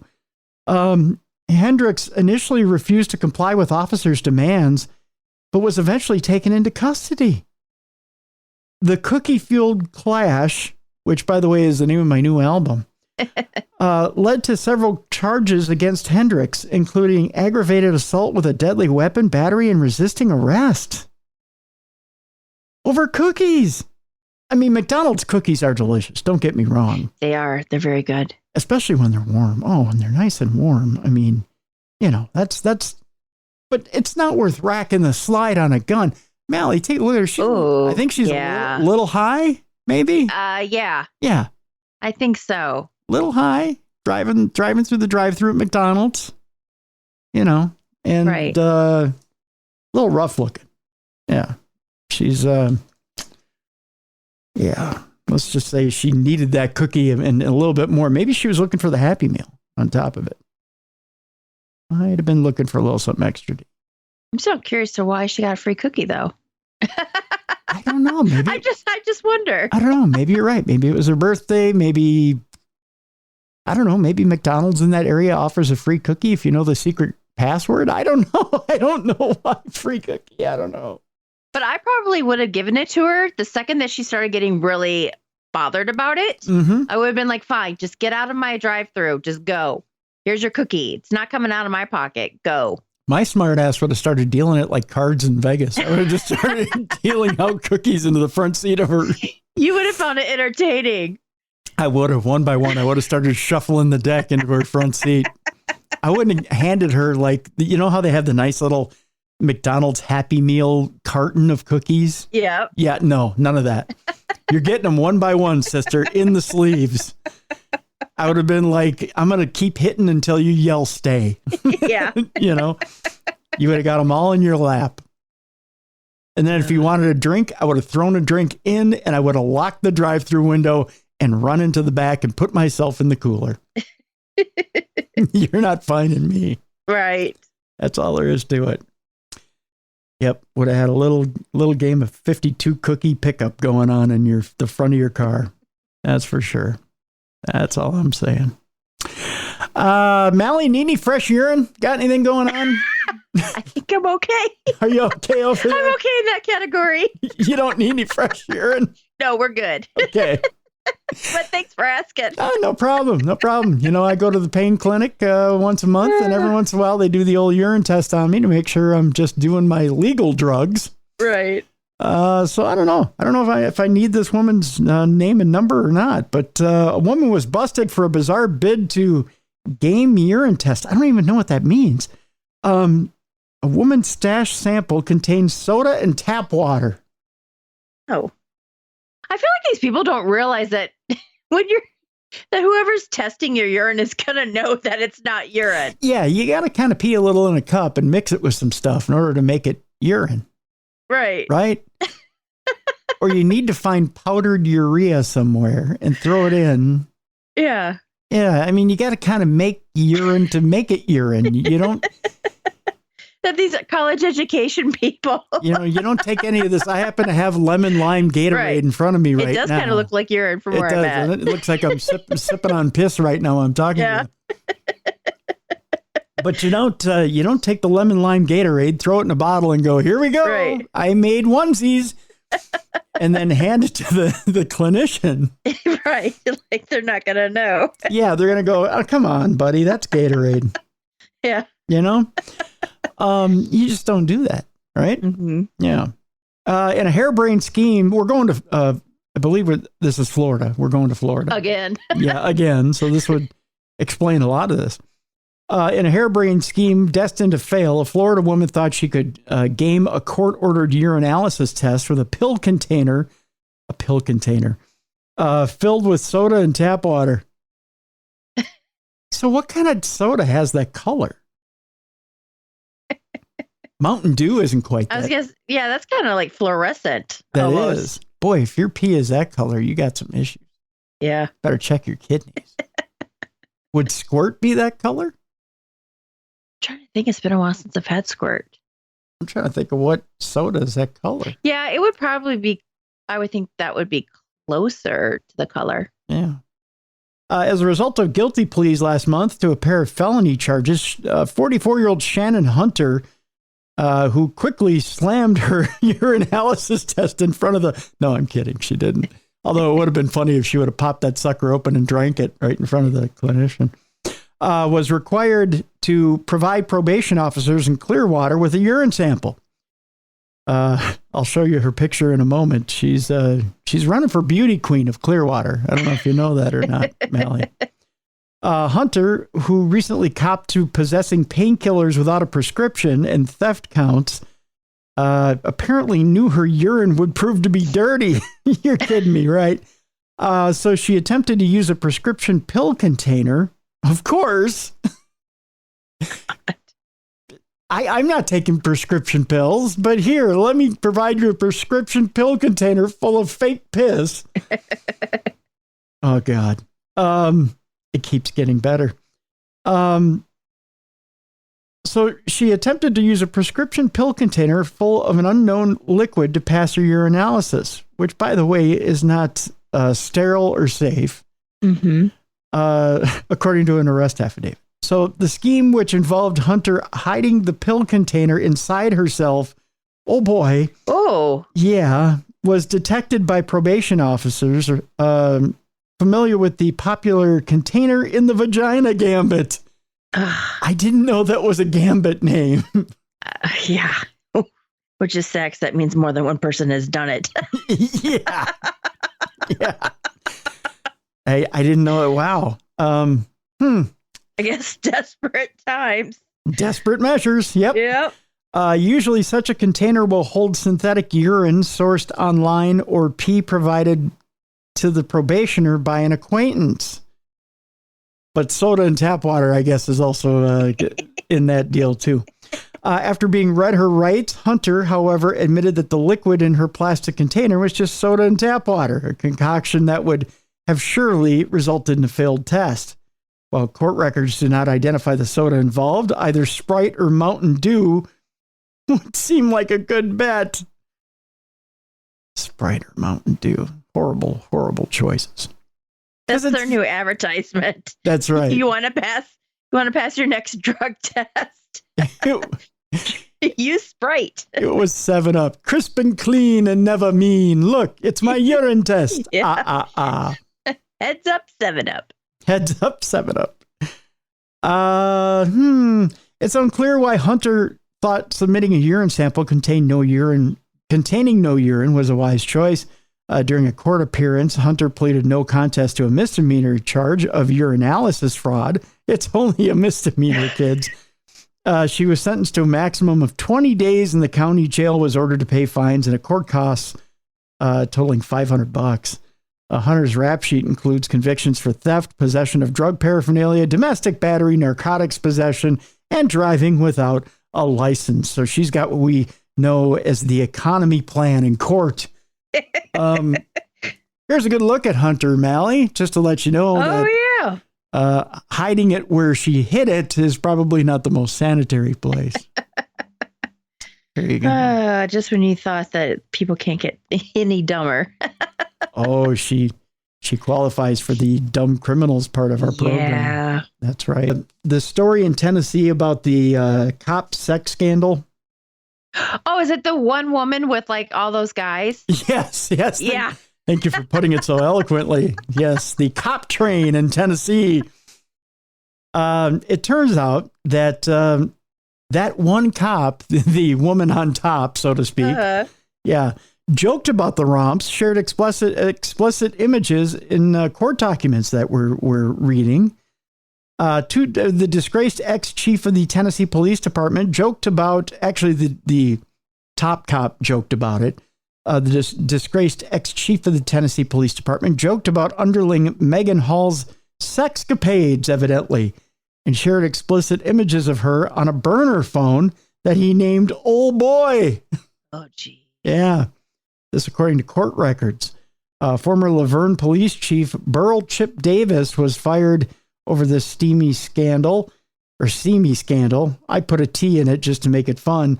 openly joked with other cops about then officers Hall's tryst with uniformed colleagues and shared explicit images of her that were circulated within the department.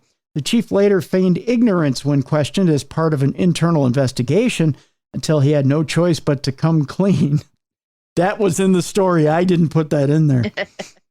In one text exchange on October 25th, Davis and Officer Ty McGowan joked over a photo they shared of Hall, allegedly taken by another sergeant, Lewis Powell, who was having an illicit affair with a married female cop. That's what records show. Who dat? Davis said in a text. Hall, Lewis, McGowan replied. He on it again, the chief replied. He swears he ain't, said McGowan. Oh, God. She nor her husband took that picture, Davis said. I apologize for this next line. McGowan replied, she has a tight little, behind, too. He said, yep, said Davis. Hall, who's 26, was fired after word of her sexual encounters with 6 other cops leaked out, including an alleged threesome with one officer and his wife, and a Girls Gone Wild hot tub encounter with several other of the officers. Last month, Hall filed a federal civil rights lawsuit against the city. Davis, McGowan, and Powell claiming that she was sexually groomed by cops on her all-male shift. In her first interview last week, she said she was sexualized by her fellow officers. Records contained in her complaint revealed details of interviews with Davis and other cops, including how the chief joked about the misconduct and images shared with other officers, such as a 13-minute video allegedly showing Hall masturbating. The chief and McGowan discussed Hall's affair with Powell again on October 28th. There's some other unseemly stuff that's written down in the article we won't go over, but yeah, that's the chief was rather unseemly as well in that whole deal. That's just disgusting. Yeah. Now we're going to get into the not safe for work stuff. Okay. So kids, if you're listening, give your device back to your parents. If you're listening at work, put in your headphones. And if you're listening around the kids and grandkids, I don't know why you are to a show like this, but if you are, kind of turn it down or put in your earphones. We'll go in 5, 4, 3, 2, 1. Let's talk about a stripper, Mally, that battered her ex with a cash wad, which is not part of the treatment you get when you go to the champagne room. Right. Mm-hmm. A man was struck in the head with a large amount of rolled up money, which means his ex is making quite a bit. Mm-hmm. Yeah, that's for sure. We, of course, go back to Florida, where the strippers are making major bank. A Florida stripper is facing a domestic battery charge after allegedly striking her ex-boyfriend in the head with a large amount of rolled up money that she threw at the victim while inside a Clearwater nightclub. What is it with Clearwater today? I know, right? Right? According to investigators, 29-year-old Tierra Miller and the 34-year-old victim both work at the Baby Dolls strip club in Clearwater. The pair dated for 6 months before separating about a week before Miller allegedly battered her ex. And we're not talking about the kind of battery you put on fish, Mally. As charged in the criminal complaint, Miller and the victim, a security guard, were working together at Baby Dolls earlier this week when the man attempted to walk across the stage to speak to another coworker. Miller allegedly responded by taking a wad of money and throwing it at the victim's head, hitting him in the back of the head. She wasn't making it rain. She was stoning him to death. Mm-hmm. But did it really hurt? Only his pride, Mally. Only his pride. That's what I'm kind of thinking. Yeah. Court records do not specify the size of the cash roll or the denomination of the bills. That would have been important. Though singles would appear to be a likely component. In addition to a misdemeanor domestic battery count, Miller, who I'll show Mally the picture of in a minute, was also charged with criminal mischief for allegedly damaging the victim's cell phone. Miller was released on Wednesday of last week, without bond from the county jail. While Miller has been ordered to have no contact with her ex, a judge has ruled that she may continue to work at Baby Dolls because, hey, everyone's got to make a living. You know what she needs to do? She needs to do OnlyFans They make a ton of money. And there's no role to throw at your ex. I know, right? Only, I saw this interview the other day. This girl made $150,000 a month from doing OnlyFans. That's true. You know, when Mandy Rose was terminated from WWE, you know how much she made in a week? How much? $1 million. Damn. Yeah. I got to stop having self-respect.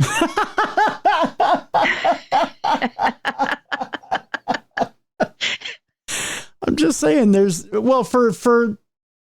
for a lot of ladies, there's some money to be made out there. I know. Just Jeez. saying. Yeah. I'm not condoning it by any means. But I'm just saying, if your boy Timmy could get out there and shake it, he would. It wouldn't stop shaking, but, Right. you know. You and me both. I'd probably cause a major earthquake in Minnesota the only time it's been done, but, you know.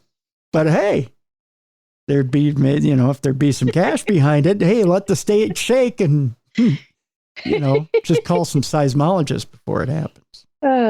Yeah. Miller has previously been convicted of reckless driving, marijuana possession. I'm sorry. What was I thinking? I'm still looking at her picture. Marijuana possession and driving without a license. Let me show you her picture here, Mally, real quick. Seems to me she might have a decent cash wad, but probably not, you know, Right. a huge wad to be throwing at her ex. Yeah, because what she's wearing, there's not a lot of fabric to be hiding that big cash. That's right. Wad. Right. There's not a lot of cash wad to be. Yeah. And I would think she's probably now let's grade a stripper. Okay. Okay, real quick, Mally, between you and I. Not like Mally and I have been in a lot of strip clubs where we've talked about the working ladies. Right. But let's say, you know, we had to say, how much do you think she makes on a nightly basis? Now, if you had to go back to the champagne room with her, do you think she's a 1 dance, 2 dance, or a 4 dance lady? Well, I don't know what that means. In other words, do you give her 20, 40, or $100? Yeah.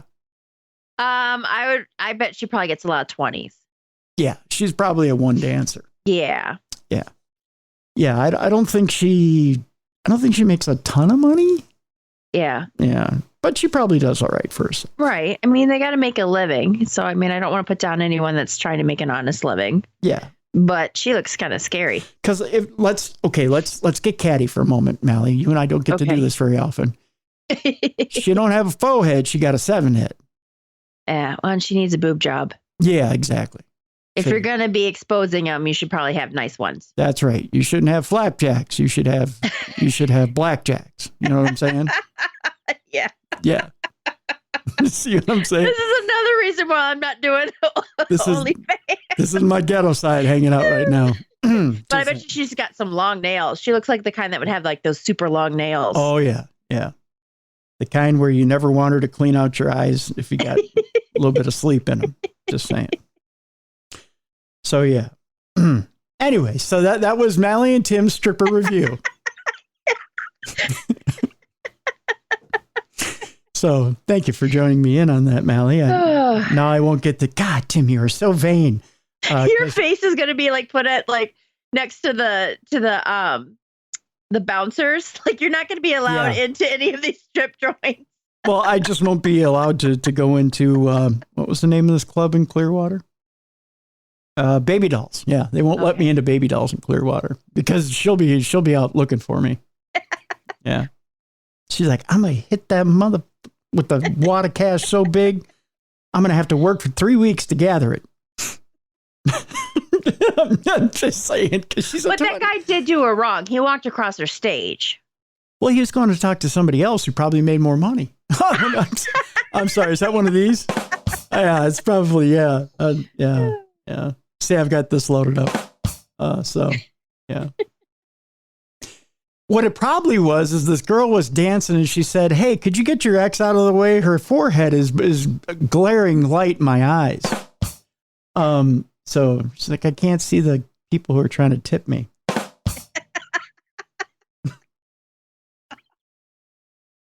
I got to use this 50 to shade my eyes. The glare off her forehead is so blinding. I'm going to give her a complex if she hears that she's going to get some bangs. Yeah, I know. Hey, you got any maple syrup? Those flapjacks over there look delicious.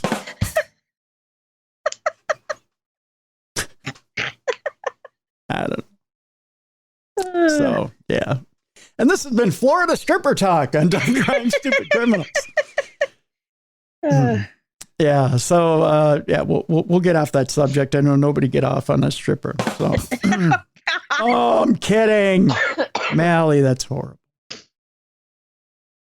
Yeah.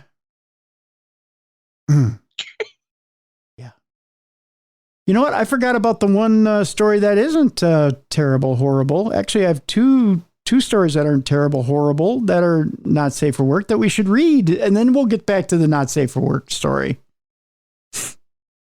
So I've got two regular stories I should read real quick here. Okay. Yeah, let's read those. Well, I thought you were going to start, so that's why I was being. No, I am gonna. Yeah, let's get off the NSFW because again, that's poor stripper is kind of lonely. Nobody got off on her. Boy, oh boy, talk about things. I meant to read this. I don't know how these stories slipped off the McDonald's story because I meant to read this one after the cookie story. Oh. Yeah. Strangest thing you've ever had to eat? Testicles.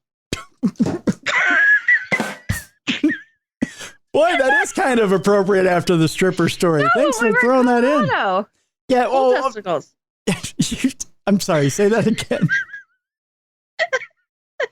When we were in Colorado, I had bull testicles. Thank you for clarifying. Good Lord.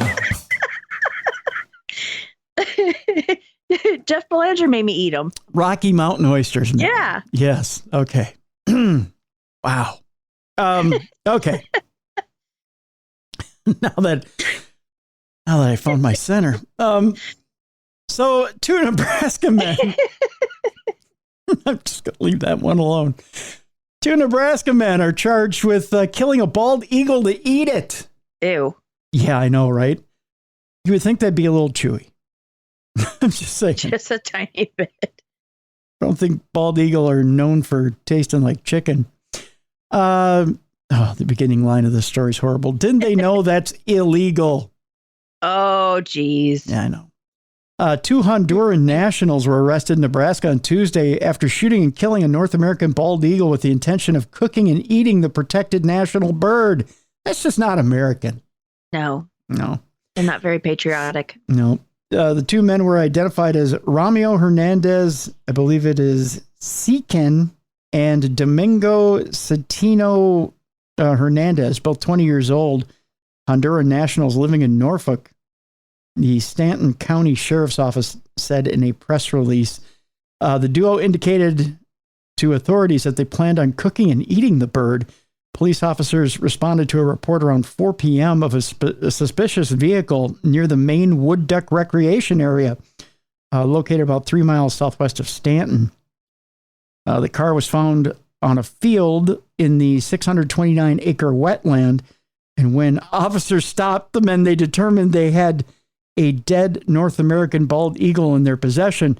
Further investigation revealed that the two had shot and killed the protected national bird in that area and stated they planned on cooking and eating the bird. The release had stated Nebraska Game and Parks was contacted and took custody of the eagle and the rifle used to kill the bird of prey. Both Hernandez Siken and Zetino Hernandez were cited for unlawful possession of the eagle. Hernandez Siken was also cited for not having a driver's license, so they weren't even legal to drive out to the forest. Additional charges against the men are pending as officials continue to investigate the unlawful killing. So there you go. Also, Mally, you ever been stuck outside the bathroom on an airplane waiting and waiting and waiting and waiting? And you just feel like you gotta go? I try not to use the bathroom because I'm afraid of getting locked in. Oh, that's a very real fear. It's a fear. phobia of mine. Yeah, very real fear. Very real fear. A drunk student was busted for urinating on an American Airlines business class passenger. Was he drunk? Yes, he was drunk, waiting to get into the bathroom. A drunk student has been busted for allegedly peeing on a business class passenger during a 15-hour flight from New York to India. Jeez Louise. Well, it's a long flight, Mally. I know, but get like a soda bottle or something. Or don't they even have sinks in the little galley area? I'm not sure. I don't know. Aryan Vora, a 21-year-old Indian national studying in the U.S., was arrested in Delhi late Saturday as he stepped off American Airlines flight AA292 from JFK, this according to Indian police and the airline. The pilot radioed ahead to warn of a disruptive customer who was heavily intoxicated. He was repeatedly arguing with the operating crew, was not willing to be seated, and continuously endangering the safety of crew and aircraft. This according to American Airlines. They told that to ANI News Agency.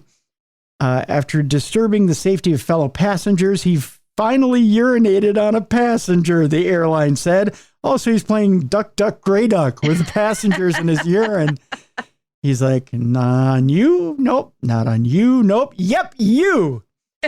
I probably saw a champagne glass he liked. Decided to fill it. Vora was traveling home for his sister's wedding. He later told cops that he tried to go to the bathroom, but the door was locked. Ding, ding, ding. Mally wins. The peed-on passenger was not identified beyond the fact that it was a man in seat 15G, which is in business class. Well, now you just go look at the manifesto and figure out who it was. Right. Vora apologized and begged him not to file a complaint, which he appears to have gone along with, according to police. Well, that was nice of him. Yeah, what a nice guy. Noting that the arrest followed a complaint filed by the airline, not the alleged soaked victim. Still, Vora continued to misbehave after being led from the plane by security officials. Devesh Kumar Malla, the airport's deputy head of police, told that to ANI. Malla vowed to take the strongest possible action. American Airlines also canceled his return flight to the Big Apple and banned him from all its future flights. Vora was released on bail Sunday as cops continue investigating. It was not immediately clear if he was also in business class on the Boeing 777, and the reports did not detail where he lives and studies in the U.S. ANI noted that it was similar to the case on November 26th when a passenger urinated on a 70-year-old woman in business class of an Air India flight, this time heading from Delhi to New York. It would seem to me they need those like little portable urinals you have in the hospital. Mm-hmm. You know, with the or little just handle? don't sit in business class. Right. It seems like business class is getting pissed on flights to India. And they paid for that. That's right. And they paid to get pissed on. Yep. Gosh. So it's either get the little urinals that you can use, you know, at your seat, fill them up and have the flight attendants take care of it. That ought to be the slogan. Hey, you know what? We'll carry your piss from here across the continent. Or the new slogan, welcome to India. Prepare to get pissed on. Yeah, exactly. I like this new slogan personally. Yeah. Instead of handing you blankets and earphones, you're handed like a raincoat. It's like a Gallagher concert. Yeah. Yeah. Exactly. Yeah. Yeah. There's a disclaimer, you know, we'll hand you a poncho. You prepare to get pissed on. Yep. Yeah. It's a great slogan. I like it. Yeah. India. Where the curry isn't the hottest thing you'll feel. Oh. I don't know. Something like that. Our final story today, Mally, is an interesting one. You've lived in apartment buildings. Yes. Yeah. You know that the walls are thin. Uh-huh. You've occasionally heard somebody's screams of lust. Have you not? Not in an apartment building, but in a hotel. Oh, yes, in a hotel. Right. Sure. And I mean, it's temporary, right? Are you a... Yeah.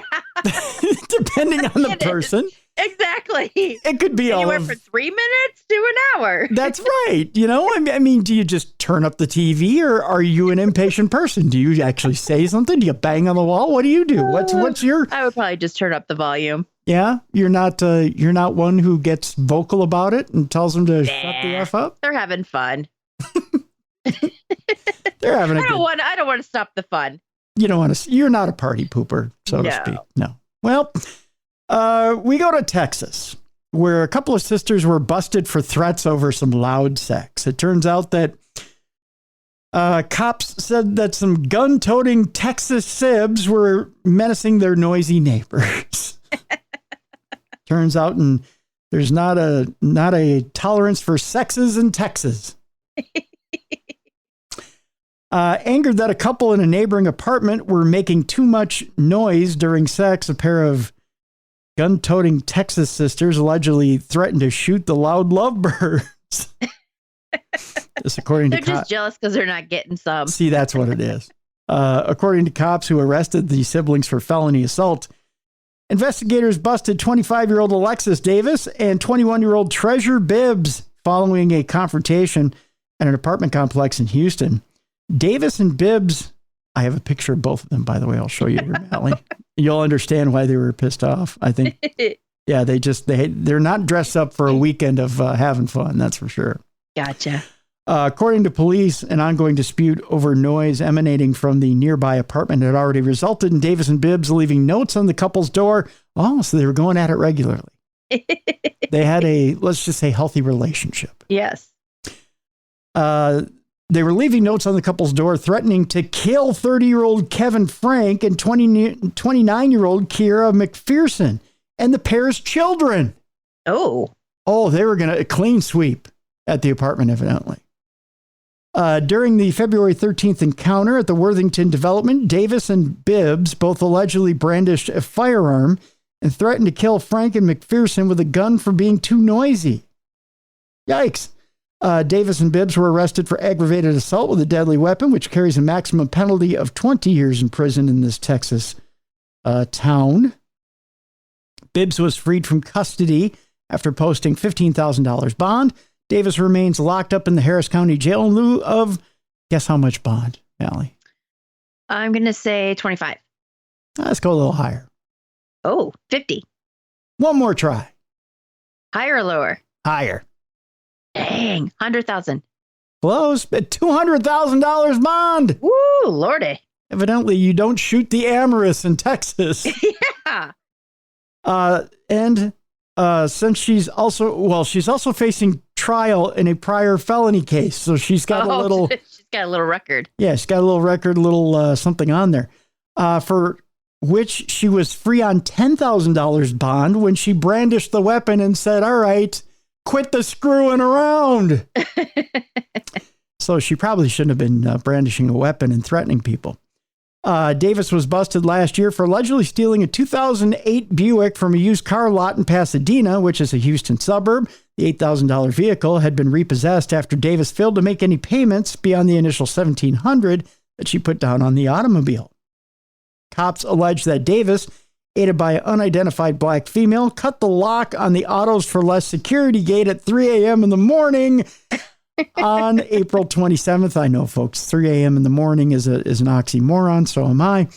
And retrieved the Buick, the car, which was outfitted with a GPS tracker, just like Mally pointed out earlier in the program, was subsequently located in the front of Davis's Houston home. Probably a bad place to park that sucker, where the car originally had been repossessed. That just tells you, not a smart lady. So, what kind of ladies brandish a weapon, walk over to two amorous people in a perfectly good relationship with children, and say, "Hey, I'm going to shoot you and your entire family because you decided to get it on a weekend"? How about these two? One with a faux hawk and another with an upside-down crucifix in the middle of her nose. Yeah. You see what that? is on her neck? Is that an H? Like a tattoo? Let me blow it up and I'll show you. Yes, it's the Houston Astros symbol. Go Astros, cheaters. Oh. Yeah. Yeah, and what does she have above her eyebrow here? It says, is that dedication? She's definitely dedicated. Yeah, she's dedicated to whooping somebody's ass when they're doing it. That's for sure. Wow. So there you go. Nice faux hawk. Appreciate the attention to detail. And thanks for the do you see this upside down crucifix, by the way? Yeah. Look at that. Thank you, Devil Spawn. Yeah. Nice. So yeah, the devil is alive and in Houston. So those poor kids, though, in the apartment. If they can hear it in the next apartment over. Yeah. Daddy, what are you doing? Making sandwiches? Shut up. Go back to bed. Ignore the neighbor. We're wrestling. Yeah, we're wrestling. Mommy and Daddy love professional wrestling. And by the way, ignore the neighbor at the door with the gun. Yeah. You're perfectly safe. I don't know, folks. It's weird like that. So, yeah, that's what it is. That's Dumb Crimes and Stupid Criminals for today, Mal. It was very entertaining. Wasn't it, though? Except for the one story. But yeah, everything else was funny. Yeah, except for Jared Fogle. Yeah. Yeah. Oy vey. Folks, want to remind you about our guest today, Ruth Markel. We want you to go out and get the book, The Unveiling. We have a link in the description of this program. And again, it's a very, very fascinating read. Go out and read that about the slaying of Dan Markel and what it takes to survive the slow grind that is the American justice system. Again, Ruth from Canada, Dan settling in Tallahassee, Florida, and again, Dan, a law professor who was gunned down at his home, and then his ex-wife taking off with the children to South Florida. As Ruth had mentioned before, the final defendant in that case, Charlie Adelson, is his case. Charlie Adelson is the one who actually allegedly put up the money for the hit on Dan. That case has been postponed, and I believe it's been postponed until later this summer. At least they don't have a date yet for it, but they're aiming for late spring, early summer of this year. We put out our thoughts with the Markel family and hope that justice is seen in that case. So, again, go to the links in the description of this program. Check out the book, The Unveiling. Also go to justicefordan.com, the other link that's in the description of this show. Find out how you can support the whole movement for grandparents' rights when it comes to grandparents of young children who have been separated. When it comes to violent crime from their grandparents, grandchildren who have been separated from their grandparents. It's important that children have the connection to those other grandparents, connection to their culture, to their grandparents, to the other side of that family. So we want you to check that out as well. Mally, tomorrow, Supernatural News on Darkness Radio. We'll have you back. Fun. I'm excited. Yes, I'm excited as well. So we have Supernatural News to look forward to tomorrow. And on Thursday on Darkness Radio, a return guest, Carl Abramson, will be back. We'll be talking about source magic. So we've got that coming up as well for the rest of the week. So that'll do it for today for True Crime Tuesday. From Allie Fox, I'm Tim Dennis. Thank you so much for joining us today for Dumb Crime, Stupid Criminals. And we thank Ruth Markel for being with us as well. So we'll see you tomorrow for Darkness Radio. Thank you so much for joining us for the best in true crime podcasting. This has been True Crime Tuesday.